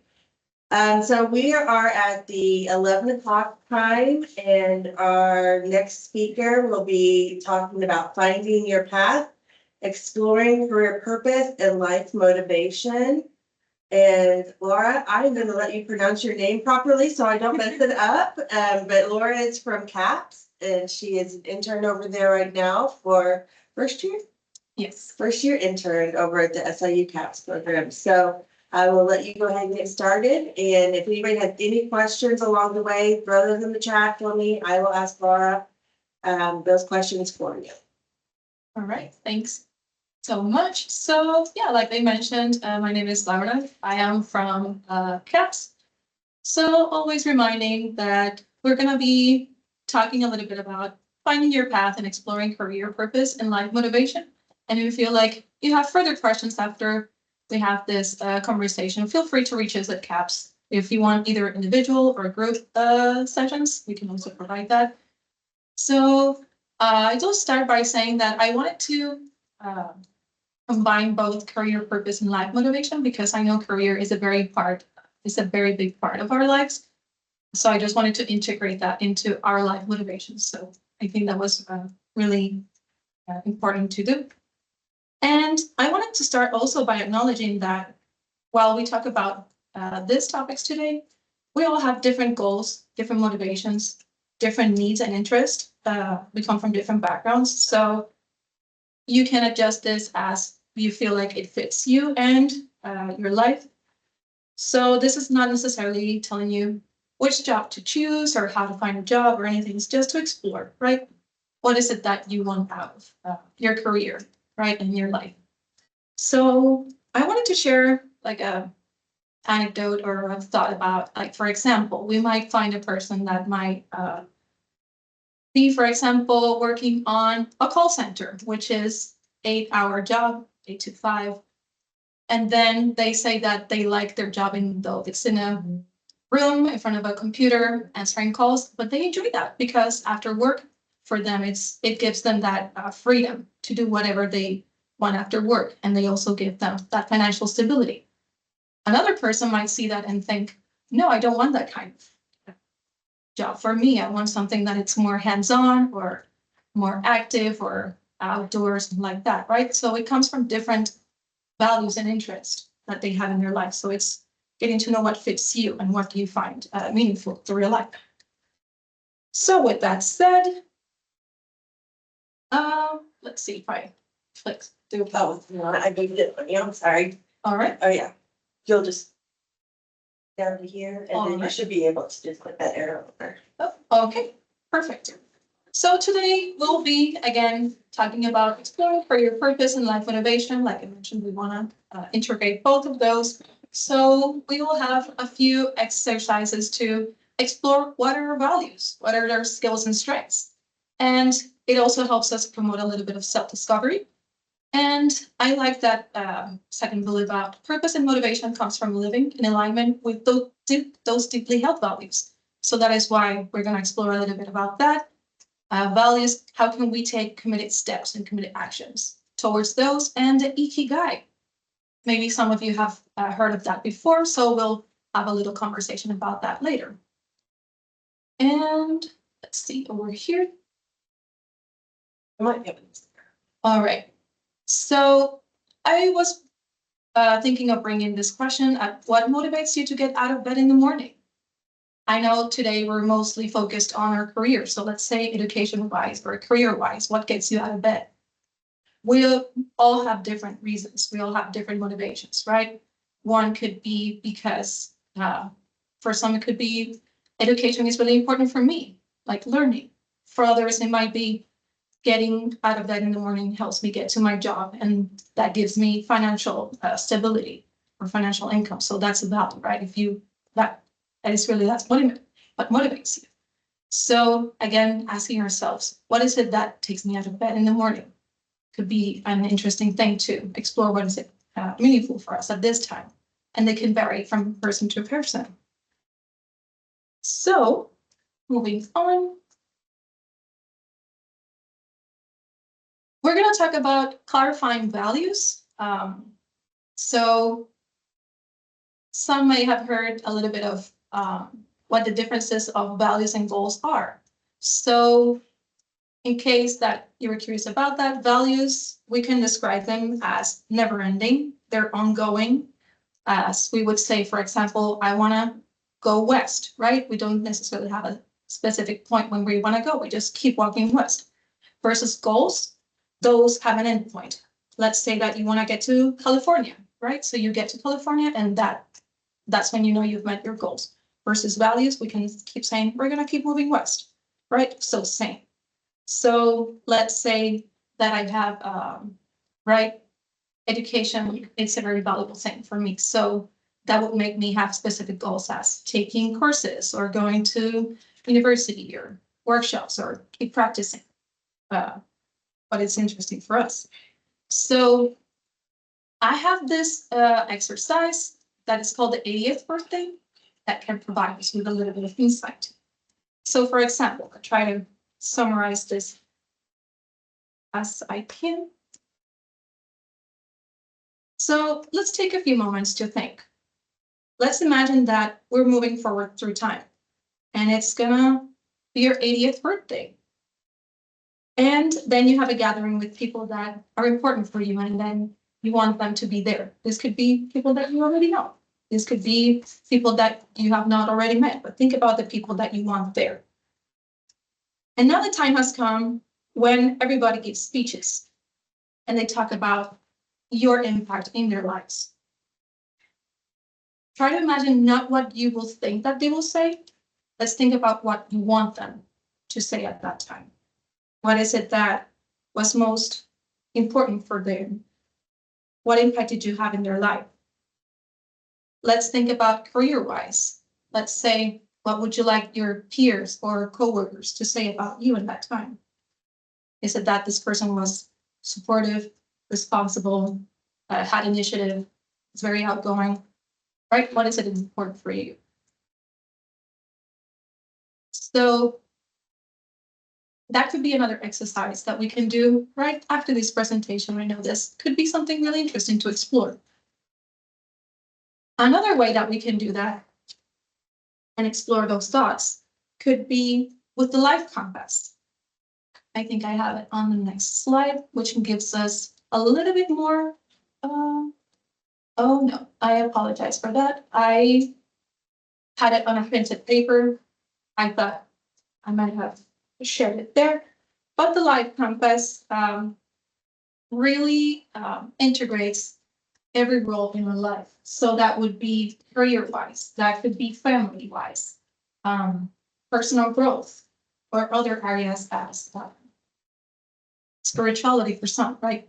It all integrates, but for the purpose of this presentation, we want to focus on what are our values and our life compass regarding education or career. So that would be what kind of work is important for me, what kind of coworker I want to be, right? What kind of employee? What is it that brings meaningful actions toward my life in that area? If we integrate that, we want to also mention that these values or this life compass can change over time. It doesn't necessarily need to be or stay the same throughout all of our years. Maybe we could think that for this time, we can think that our education and career path is the thing that we want to focus more. And let's say that socializing, it becomes a 20% of importance in our life right now, and education could be an 80%. This could change through time, right? And then maybe family could be a 50% of our lives, and then education might be a 50% of our lives, right? So we need to know how to integrate that and what is it that I want out of this job. For example, if there is a person who has family members or kids, maybe a job working night shifts and being on call, maybe it's not the one that suits them at this time. So that could tell us a little bit of what do I want to do after I graduate? What kind of work is it that I am willing to do? For example, the times that we have to work. And next would be, let's say that we explored what those values are on one aspect, but we still have unclear values on other areas. So this could be internal obstacles that don't let us take steps toward that. We might also have unhelpful thoughts, such as I'm not doing enough, or I'm going to fail. It could also be lack of present moment awareness. Let's think that we are in our dream job, but we don't feel like we are feeling present, right? That awareness is lacking. So let's explore if that's another thing that might be in the way. So we'll be sharing some things that could help us to work through that discomfort.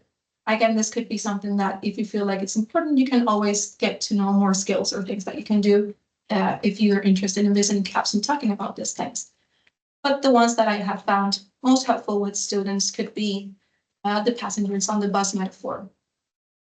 This would mean, let's say that you're the bus driver and you know where you want to go, right? You know that you want to go west.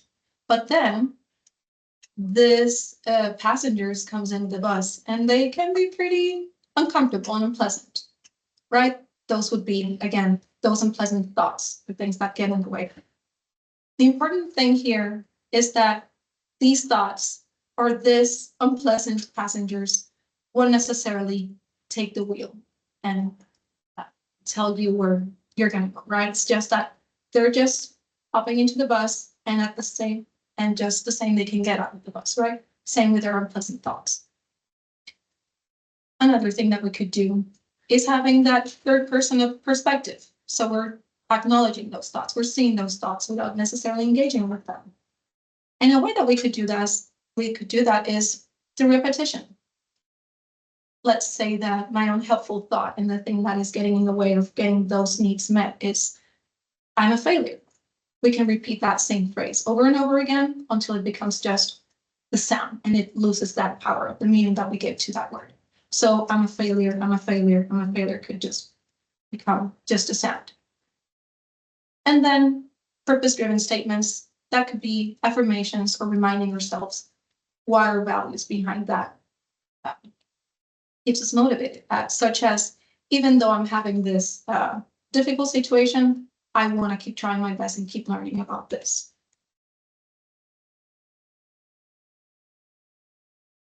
I'll go through some things that could also be helpful into taking committed actions to those identified values. So that would be purposeful action. So that could be a question that we have over here, like, what small action could you take this week to align with my value? Let's say I really enjoy learning about photography. It links a little bit to the last one about process focus over outcome. So let's say that I want to learn about photography because I value creativity. Something that I can do right now, it could be take a design course. So this keeps on building up with that value there. And the second one could be that we have a lot of goals.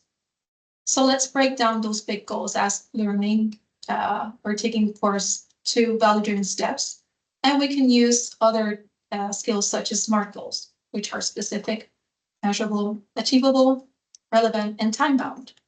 So this could make it easier if we have smaller steps instead of saying that I have this big goal, breaking it down into smaller ones could make it more achievable and enhance our motivation. If we succeed in one small goal, that will help us to keep motivated to keep doing the next one. Now, the part that I was very excited to get through, it was the Ikigai. So Ikigai, it's a Japanese concept that means a reason for being, or some other people might say it as a purpose, a life full of purpose. And I really love this diagram because it combines four essential things about combining doing what you love career-wise, what you're good at, what the world needs, and what you can be paid for. So this is another exercise that could help us find that career purpose and something that motivates us through our lives, right? So next thing would be, I apologize for time. There we go. We have a few questions that can prompt us to have a little bit of that insight into those areas. So let's say that you have somewhere to write a little bit about this, or just to share some thoughts. First thing would be exploring, what is it that you love? What activities make you lose track of time? What brings you joy and excitement? Let's say I was mentioning the example of photography. Let's say that you lose track of time whenever you're taking photos or editing or just being in events and taking pictures. And that also brings you joy and excitement, right? That is something that you might explore. If this is something that I can make a career out of it. And then second question could be what you're good at. What skills or talents come easy to you? What do people often compliment or seek your advice on? This could be, for example, using that same example with photography. Let's say that your skill would be being in big events and being very outgoing, very social. Let's say, you know, that wedding photography or events photography could be something. But you notice that maybe in studio photography is not your thing. Maybe it's a little bit difficult working with all the technicalities there. And maybe you work better at social environments. And then what the role needs. What issues or causes deeply resonate with you?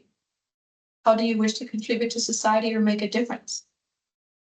So again, if this is something that the world needs, let's say events, right? Taking videos or photographs during events. That is something that the world might need into that, right? To have that evidence of the whole event. That could be something that the world needs to. And then that also links to what you can be paid for. What services or skills do people need and are willing to pay for? What industries or careers align with your skills and interest? Again, if it's same example with photography, it's you can be paid for wedding photography or journalism or anything like that. That could be also aligned with everything that you love, everything that you're good at, and what the world needs. And to wrap up a little bit, I know I shared a lot of things there. Some final questions and reflections that could help us, again, align us with those for your values and life motivation could be, what did I do today that aligned with my ikigai or my values? When did I feel most energized or fulfilled this week? This could also help us really think about what do we want to do after we graduate? What is it going to make us feel very motivated and very excited to go and do our work outside? And then finally, if you identify those things, but you felt like something pulled you away, what was that? What challenges pulled me away from that purpose? And how did I respond to them? So again, having these questions really make us think about what drives you and motivates you to go to work. What is it that aligns with all of your life values, and how does that integrate with everything that you do? So I think that was the last thing. I had a video right here. I'm not sure if this is something that students can see on the computer. Yep. So this is something that kind of summarizes everything that I just shared. So it gives us a little bit of extra skills over there. So let's see, we're able to see that.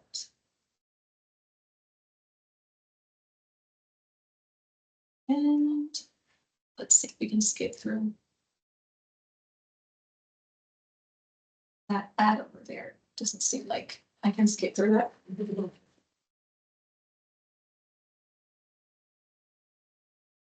All right. Let's see about the audio. Do we know how to make it?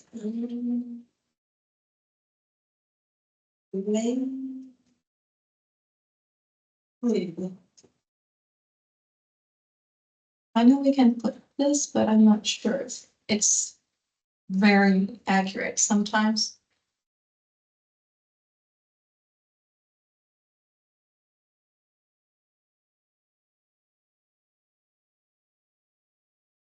Yeah, I'm not really sure about the audio, but I hope the captions really help there.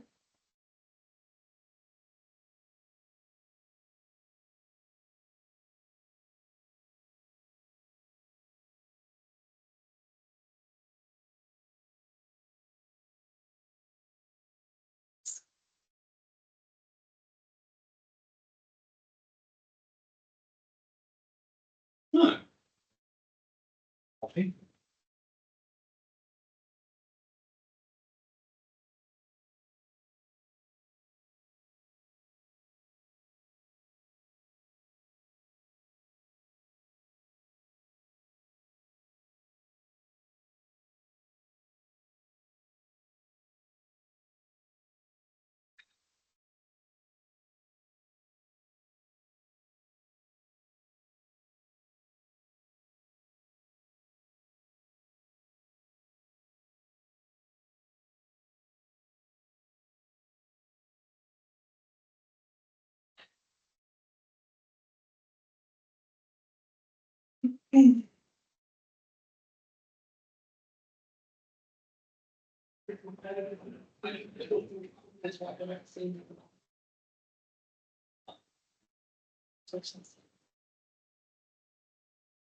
Oh, guarantee it. Yes, I guarantee it. Oh, this is like, it was at the, just, it was a week, well, down. I didn't realize there was working on this slot. What? Oh, so this one's in the same. It's open city number. That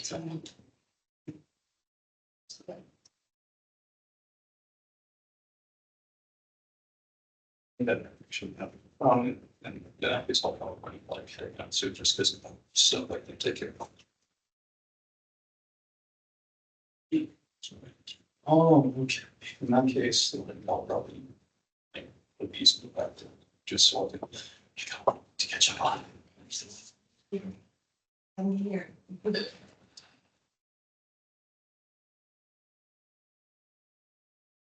Where on the, are they gonna be?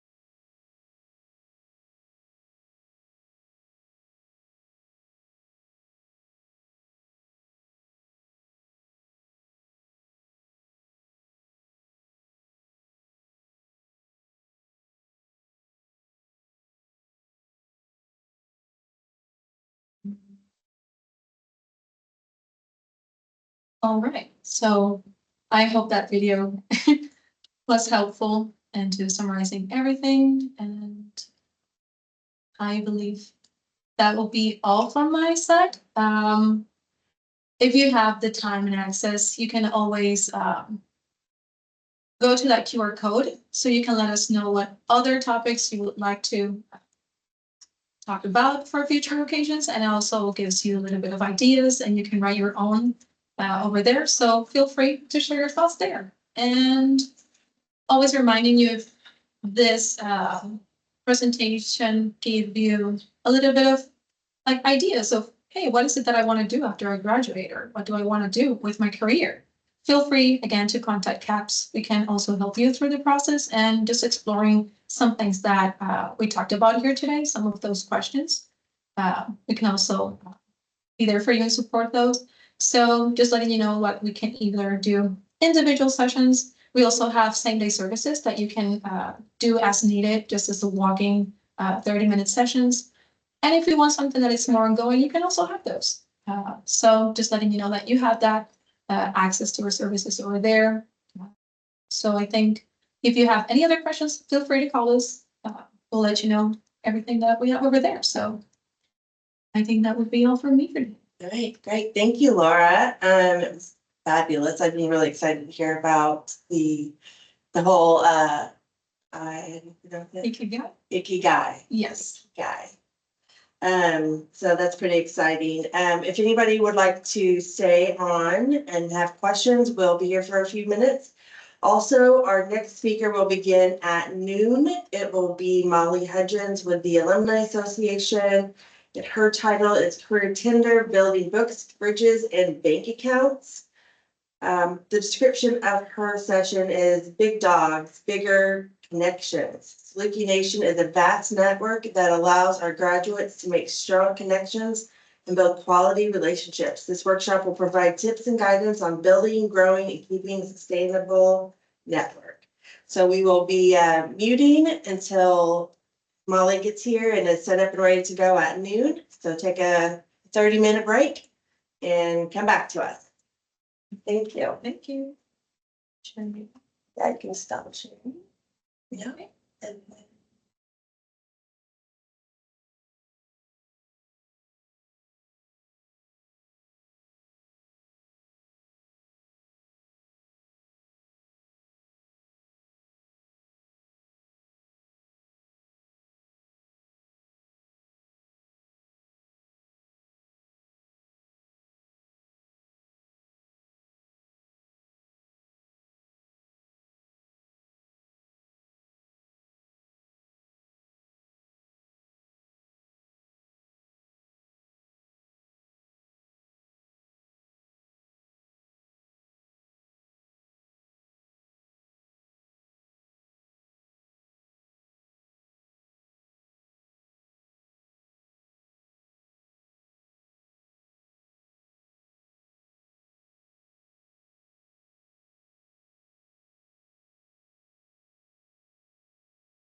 To go. And I don't need to turn the camera on? Nope. All right, welcome back, everybody. We are here for our 12 o'clock session, and I'm gonna read a little bit about that to you. We have with us today Molly Hudgens with the Alumni Association. Her title is Career Tender, Building Books, Bridges, and Bank Accounts. And she's going to hopefully share some really interesting and fun things for us to build our network and grow as professionals. So I'm going to hand that over to Molly. If you guys have any questions anytime during this presentation, please put that in the chat. Sure. And I will say, I may ask a couple of questions of you all here. I know those of you online may not engage. I've taught class enough to know that sometimes that doesn't happen, but if you have an answer or a question, please feel free to ask as well. I'm going to kick it off just by the career Tinder piece. Many of you may know what Tinder is. It's a dating site. So for the few people in the room, whether you want to take this for a networking tip or a dating tip, my first piece of networking, and if you were here, you would get it, the Alumni Association offers mints. So whether you're dating or whether you're networking for your career, you should not have bad breath. The first piece of my presentation to go on is good breath is a priority, career or dating wise. I will say these are tricky. It's almost like a game. You have to like work your way through the maze with the mints in order to get them into your mouth. But sometimes it's kind of fun to play with. But I'll take a little bit of time first just to introduce myself. As Jamie said, my name is Molly Hudgens. I am the Alumni Association Executive Director. I will say, and you're going to see as I tell my story in a little bit, I have kind of an interesting background in higher education. So I started my career on the faculty side in a college of business. I have spent a couple of years as an associate athletic director because my background is in sport management, and then I have a law degree. And now I've transitioned and come back to SIU as our Alumni Association and executive director. So I spent about 20 years at another university and had an opportunity to come back. And that coming back has been really, really rewarding for me because I give back to a university that gave me a lot.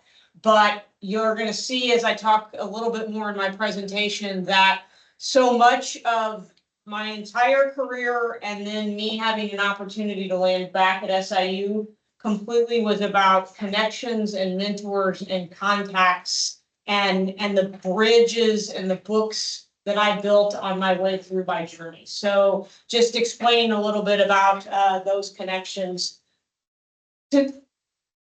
Oh, hold on. Oh, it's because, yeah, we were having us talk. Not true. Okay. So just to talk a little bit about networking, many of you have probably started to hear about it in your classes, but really networking is about relationships. As I just said, you can network to find a date, but there is a large piece of networking that may go to your first career. It will go to a promotion in a career. It goes to your mentors in life and who you're going to continue to learn from and who's going to continue to guide you. So building those relationships, really fostering connections and those interpersonal interactions, they are extremely important. And you're going to hear me talk a lot about interpersonal interactions. I realize that, for those of you online right now, those interpersonal interactions can happen virtually. That doesn't mean they're not interpersonal. The chats that you can have over Zoom, the connections that you make over social media, they can be really, really personal. They can also be really high level and superficial. But you're going to see from me talking about ways to make things as personal as you can make them, whether you're doing it online, through a camera, through a text message. The more personal you can make it, the better off you are. For me, this is about friend making. This is go out and make some friends. So my first question I'm going to ask, and it may be you all in the room, you already have a network. Who are they? Who's your network? That's true. As of today, today, I'm part of your network. Jamie and I have a network that is part of SIU, whether it's part of staff or faculty, we have a network. Who else as a student do you have as a network? You have LinkedIn. So social media is obviously a huge network. LinkedIn probably being the first or the biggest professional network you have. What else? Absolutely. Your faculty members are a great network. I will say to you as I did my undergraduate here at SIU in finance. I went on to law school from there. I would attribute my law school applications and where I was admitted to law school.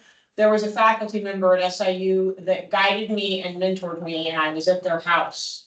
It's those faculty members, and you won't have that personal connection with every one of your faculty, but it is really important to form a personal bond with people such as your faculty members in classes that may really take you to the next point in your career, your graduate schools. Faculty can be a huge piece of it. So I'm gonna stop there for a minute because I think that makes everybody remember something.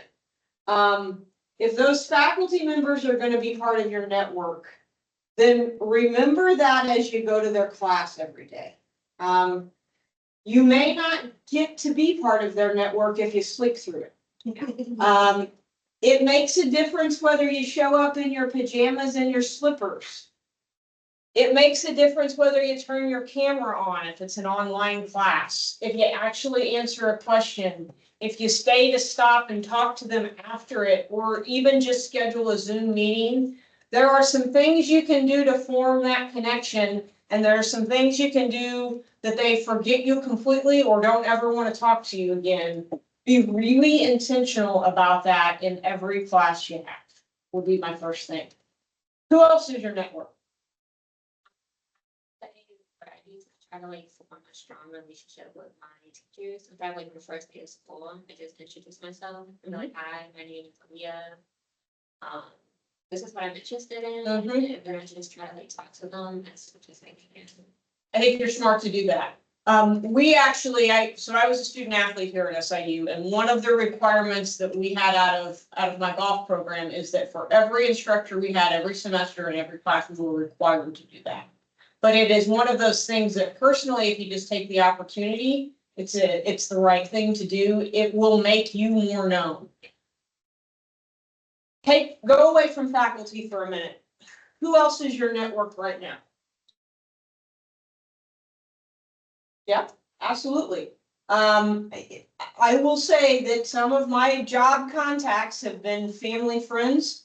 I'm fortunate to have two older brothers who were both in fraternities at the University of Illinois. They had a huge network in the business industry out of Chicago area. And so their network became my network because, you know, it is obviously your family can help you. Your parents' colleagues may be able to help you. That's a huge network. You guys, you're missing one other big network that you haven't hit on that you have right now. The college? Who else at the college besides staff and faculty? Say it again. Is it alumni? Alumni. Oh, alumni, yes. You're absolutely correct. And I'm going to hit on that. Your alumni, the people that have graduated or been here before you, are absolutely your network. And you're going to see how big that network of Saluki Nation is in just a minute. There's one more really big one you're missing. It's simple. It's really simple. You're sitting in the room with it right now. Oh, you're so. And your fellow students. I always say, and this is, I don't know if you all remember when you first came, one of the first pieces of advice is I'm sure they told you for success is join an RSO. Find those friends on your floor. I used to do a thing in class where I'd say, look next to you, because you may either be in your freshman first seminar, I used to get to welcome all of the freshmen. And I'd say, look next to you. You may either be married to the person sitting there, or they may be able to help you as you're moving forward in your career.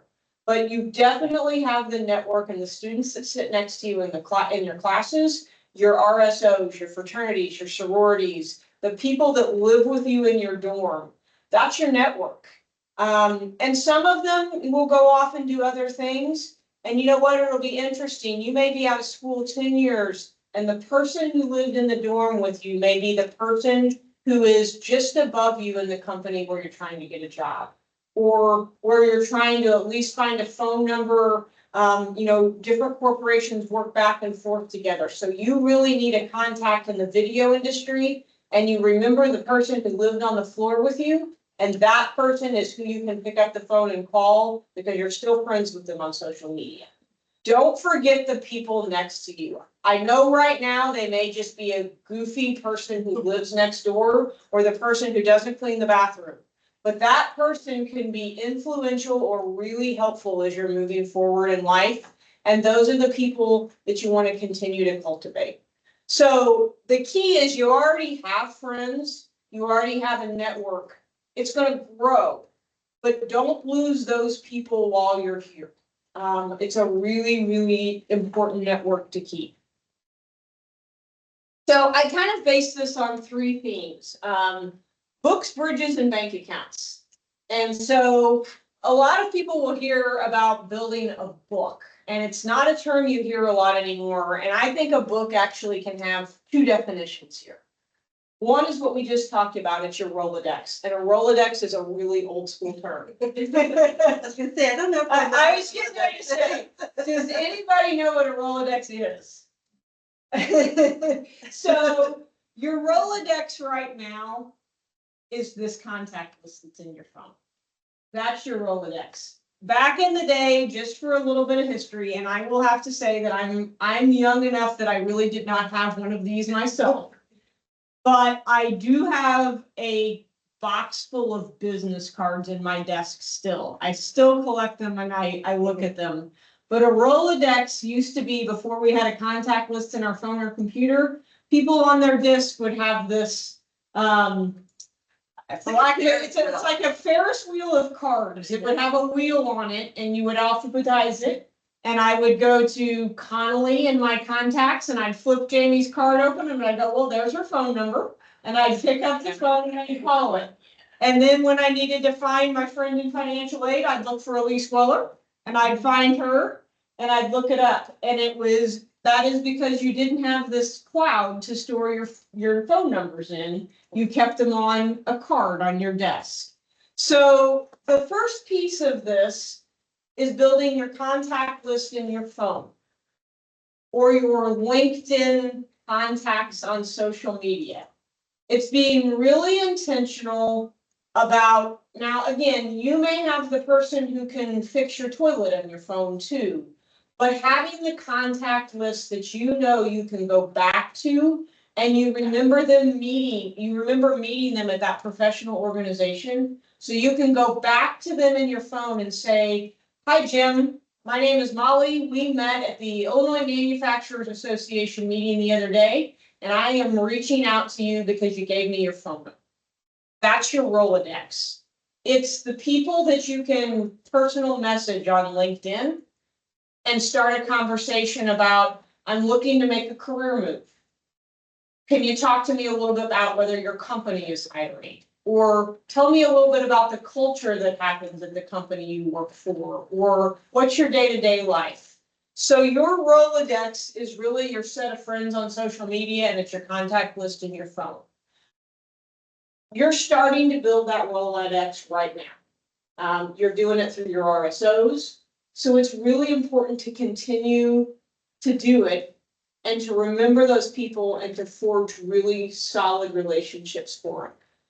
As you graduate, or as you're getting into your senior year, you're going to begin to form these in other ways. Right now it's a little bit of who's in your classes, who's in the social settings that you're in, but you're going to start to be a little bit more intentional. Some of your classes are probably going to give you an opportunity to network. You may get to visit a company, or you'll have executives that come in to talk to you depending on what their major is. Keep that network, keep the business cards, put them into your contacts. A lot of people now just have a contact you can scan, a QR code They're gonna add right to your contacts. You just need to remember, have a way to remember who they are. But then begin to build that career. If you know you're gonna go into social work, find the social work organization that has a student piece of it and join it. They're usually really small amounts of money for student memberships in those. As you start your career, find the professional organizations that relate to your career. I put one up here, it's the Illinois Manufacturers Association. I just happened to speak at their event last year.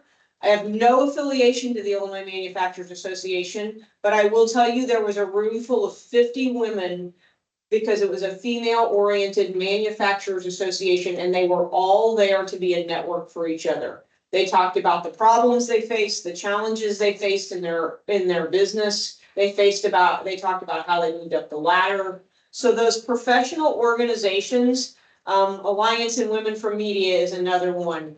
Find them. It's a really easy Google search.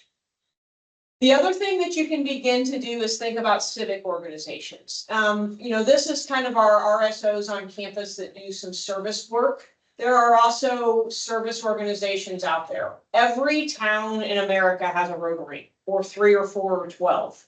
Carbondale has 3 different Rotaries, and the town of Marion has 3 different. You can either meet at 7:30 in the morning, noon, or 5:30 at night. They are really good ways to give back to the community, but you also have a network that comes out of them. This can be as simple as joining the local Elks because you like to eat fish on Friday nights at the Elks, but there is a network that's there. Your chambers of commerce are the same way, especially if you're doing anything with small business at all.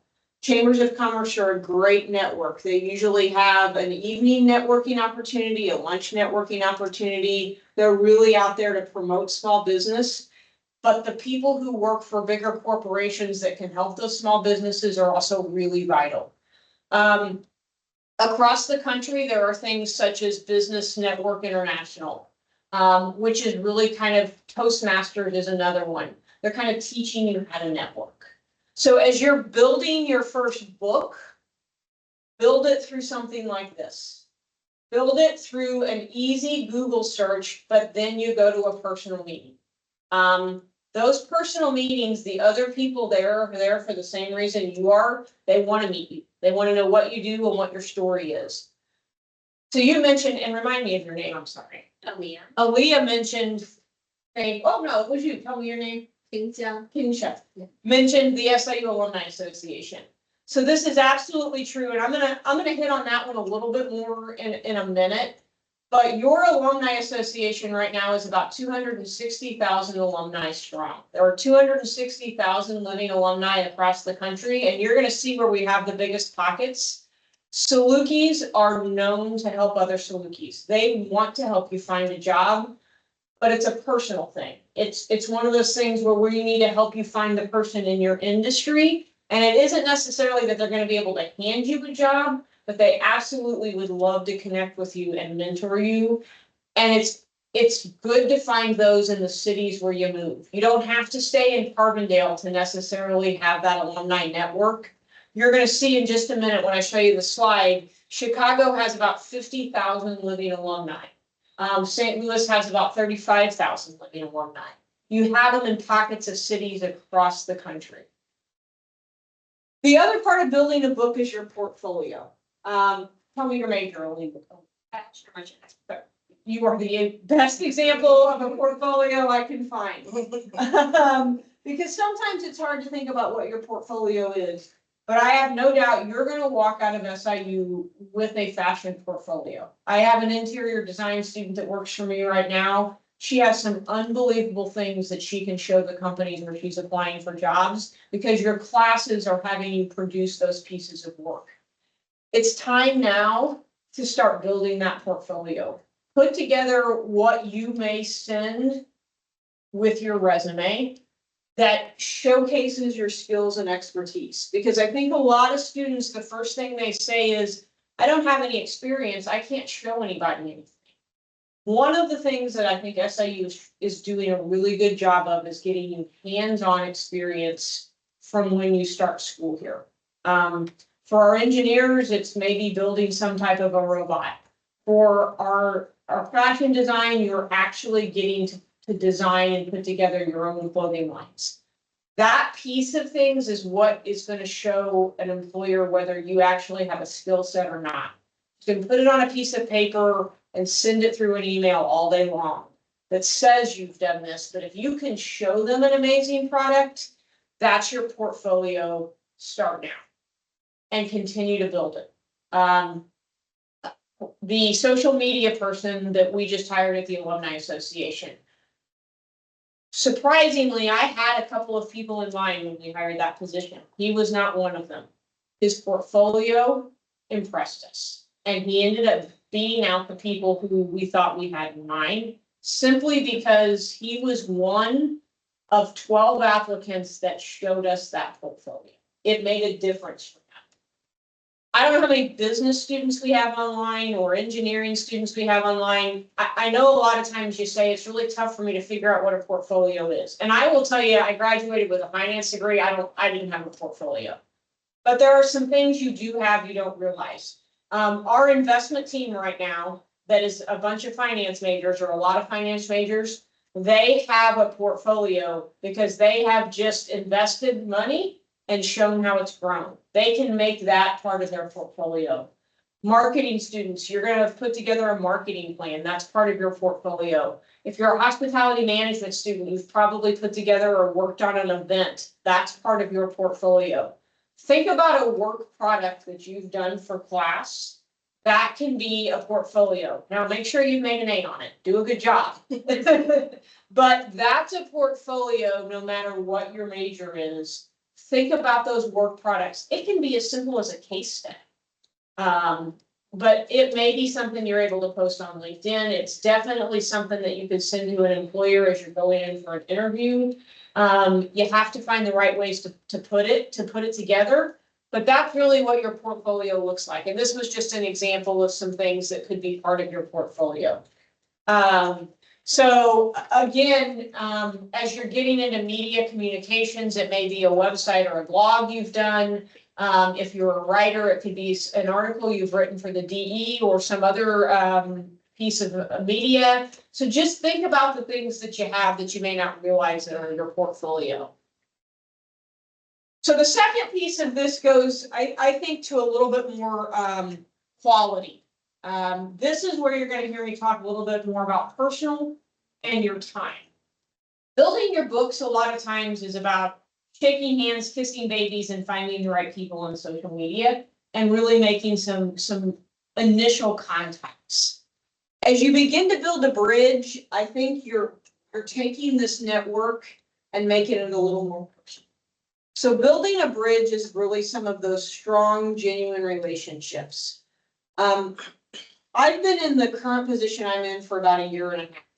And I'll be honest, I had probably enough information to be dangerous in the position I'm in. My story is that I served on a board. And so I was part of an alumni board, but I wasn't in the day-to-day business of it. I have also lived 20 years of my career in higher education. So I was part of a university. So I knew the university culture. I knew a little bit about an alumni culture, but I really need advice. And so it is extremely important for me to have a couple of mentors in the alumni world that I can reach out to. And it can be as simple of, you have a distinguished alumni banquet in October. When do you make the announcement on the distinguished alumni awardees? Because they want to announce it on their social media. It's a question. I picked up my phone. I called my predecessor because I formed a relationship with that person. And I said, what's the best option? And then I called the alumni director at Illinois State in Northern Illinois and the University of Illinois. Because in the last year, I've built that network. And not just superficially, but enough that they would reach out to me and I would reach out to them and ask a really easy question or a really difficult question. That network is huge. To have that network, you have to be willing to give as much as you ask.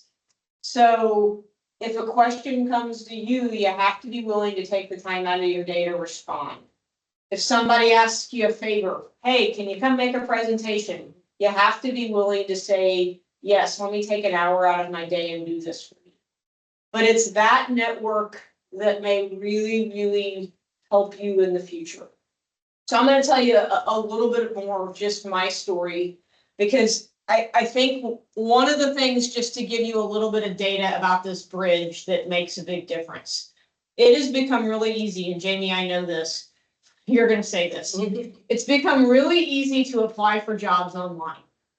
And students, I'm sure, walk into her office every day and they say, I don't know what's going on. I've applied for 50 jobs today. I've uploaded 50 resumes and I haven't gotten a call back on one of them. And I've done this for the last 3 months as I'm getting ready to graduate. And my answer is that's because you're one of 50,000 other people uploading your resume into that job site. I mean, it is really easy to sit in front of a computer and upload a resume. But if you looked, and this was on LinkedIn just this week, 85% of all jobs are filled through networking. Networking is not uploading a resume. That's a task. Networking is, I know somebody in the company where I'm applying that I can send my resume, and they actually can walk into someone else's office or send a personal email and put the resume in front and say, I know Leah really well, and I think she's a great fit for this position. I am more likely to even consider you if it comes to me that way. And the data that I saw this week is that any decision maker is 4 times more likely to respond to someone that they have a connection to, or at least recognize the name. So uploading resumes in a job site will get someone a job. I know it will. But you're more likely to get a job through your personal network than any other way.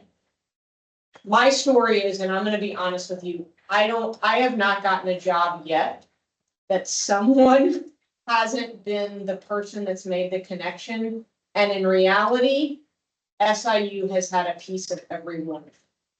When I went to law school, and this was an application to law school, and it may not make any difference anymore, but the first thing they picked off with my resume was that I was a college student athlete, and they knew someone at SIU who had also been a student athlete. My first job as a law clerk in law school, a Saluki hired me. I left law school, I went to Florida State. I worked for 2 years at Florida State. The person I worked for had a connection to a longtime administrator here at SIU named Charlotte West. The only reason they put my application out of every other application was that Charlotte West had mentored me and knew enough to pick up the phone and everything. I went on in my first job as I was hired. They were a Saluki. And then I'm going to tell you a little bit about my Build the Bridge story. So I just mentioned about giving back. I spent 10 years on our alumni board at SIU. I worked at a different university, went to work every day and loved it. But I had a connection back to SIU the whole time because I served on an alumni board. Now, when you serve on a volunteer nonprofit board, you don't get paid. And this is true whether you're on a community board, and it could be for the warming shelter or anything else. It's one of those things that you give back to when you decide to give back to them. And I happen to be the person that got to do all the bylaw stuff and do all of that. So a lot of my job on our board was revising bylaws and doing some of the things. I ended up becoming president. And I'll be honest with you, it's a little bit of a job. You end up at events and you pay for yourself to get there. You're at board meetings a couple of times a year. You're giving your time to committee meetings. It's after work. It's on Saturdays. And there was a period in time where, you know, my spouse said, you're giving as much time to this board as you're giving to your job. And I said, I know it. But there was also a point in time where I said, I really think I want to come back to SIU. And the only way I knew to have a network to come back to SIU was to be at the place where the chancellor was, or to be at the place where I was involved in athletics, or to be at the place where our faculty was. Because if they saw you there and a position opened up and you had put your name out there, then something may come of it. And I gave back to that board because I love SIU, but there was a piece of it that as I continued down the line of it, I continued to give time because I thought it was the right network. It was the right way to get back. Those are kind of the intentional decisions at some point you make because you know there's an end game in it, but you're also giving back to something you love. This may be true in the fashion industry. You may give your time, you may give your clothing, you may do some things for free. They may end up paying off in the end. In the moment, they should just make you feel good and they should be the right thing to do. But in the end, there may be a reason you do it and you keep those things in the back of your mind.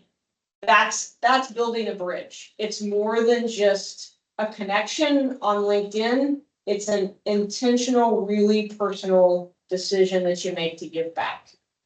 Feel good about it, but also feel like there may be something in the end there could be that comes back to you. So this kind of shows you, and for those of you in the room, or if you see this on the screen, if I'm sitting here, I would be remiss to not talk to you a little bit about your Saluki network because this is what I do for a living. You have a big one. So this QR code, whether you are a student, a freshman, a sophomore, you're getting ready to graduate, you can update this contact info in our system. You won't get spammed with emails yet.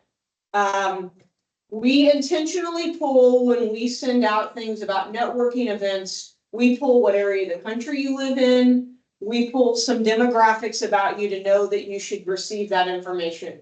We do include students in some of them. And we put stuff in your student newsletter because we feel like students should know about what's going on in the Alumni Association early. Because I will tell you, you all are welcome at anything we do. We get in trouble for spamming you with our Alumni Association emails, so we don't send you everything that goes on. But if you update your contact info, if you read your student newsletter, if you follow us on social media, you're going to see networking events. And even though they say alumni, I'm going to tell you that 12 hours in, you are officially a part of the Alumni Association. Come join us. Come find that network early. And this just gives you a few numbers here. So if you look at states across the country, and I'm not going to tell you we don't have anyone in Montana, we just don't have really, really high numbers, but you will see you have a really large alumni base throughout the United States. And I will also tell you, this is a US map. If you look internationally, Malaysia, Japan, we have huge numbers of international alumni as well that also have a great network. So our alumni association actually has chapters. And if you go to, we call them constituent organizations, they're networking groups. And we reach out to alumni volunteers. This is what I was saying. I chose to be on our national board, but we have a St. Louis leader of our constituent organization. Those two people do Saluki networking events that are in the St. Louis metro area. The same thing happens in Chicago, in Dallas, and Houston, and Atlanta, Seattle, LA, San Francisco. Where we can find the people who are willing to donate their time, we are really advocating for Saluki groups. They're volunteer led with our support. We help with communications. We try to get to one of them in every place of the country every year. But you have that network that you can reach out to personally. This is helping you find jobs. It goes to just finding a friend group when you move to a new city. It may be somebody to simply watch a basketball game. But this is one of those things that I think what you don't realize when you sit here in small town Southern Illinois, that this network exists. And it really, really does. Hello. So remember this as you're leaving. Remember as you're graduating or even before to either come to an event or stop by the Alumni Center, because this is a vast network that you just walk out of this university with. And we'd be happy to connect you with someone in those areas wherever you're going as you're leaving. Moving on from there, this is a little bit, and it's not as dry as what your finances look like when you graduate college. But there is a piece of networking or thinking as you're planning for your future about building a bank. I have to say to you, I would tell you, find your career based on your passion. It will be much more rewarding if you find a career based on your passion. I have been very fortunate to be able to do that. But all along, I will have to say, my parents left me with this line at some point, and it said, you probably need to find a job that you're going to be able to maintain your current lifestyle. Because I understand, I grew up and I didn't want for much. So that was their one thing. You're going to graduate and we love you, but you're not moving back home. You're not living in our basement. You need to find a job. But you also need to find a job and love what you do. And I do. And my career path has worked its way through higher ed. And part of it is I spent 9 years in college. And I realized spending 9 years in college that I really liked life on a college campus. So I needed to find something to do on a college campus. I loved, as much as you can love law school, and I figured out a way to marry both of them. But there is a piece of building a bank account that gives you some security. Some things that you may not think about with this. Obviously, building a bank account has to do with what your paycheck looks like out of your JOB every day. It does. But there are other ways that you can also build a bank account and think about things as you're going to work every day and building and doing your job. As you first graduate and take your first job, if you haven't already gone to graduate school, is there something going back to graduate school that may help you take that next step in your career? Think about investing your time and maybe your money, and will that investment pay off in the future? I will tell you, for me, it did. I went straight from undergrad to law school. I will be honest, I had no idea what I wanted to do when I graduated. So graduate school made sense going straight to it. But even if you go to your first job, it's really hard to take the extra money a month and pay for grad school. It's hard to take the time sometime when you have a family, but think about whether it'll pay off. A lot of times it will help you in the future. For me, I had an idea that what I wanted to do is get into college athletics. And there were a lot of people getting a sport management degree and a lot of people who were getting a graduate degree in sport management. I took the harder route. I decided to go to law school. But it opened more doors because I thought my niche was probably a compliance type of a position, a sports agent type of a position. To take the time to go to law school instead of simply having an undergraduate degree set me apart. It built my network. I will be honest, the network piece comes in here. As much as I love SIU, I left SIU and went to the University of Tennessee Law School. I did it because I needed to get out of Carbondale. I spent my life here and this was my network, but I needed a new one. I needed a bigger one, and I wanted it at a big time athletic school. This doesn't resonate for you that it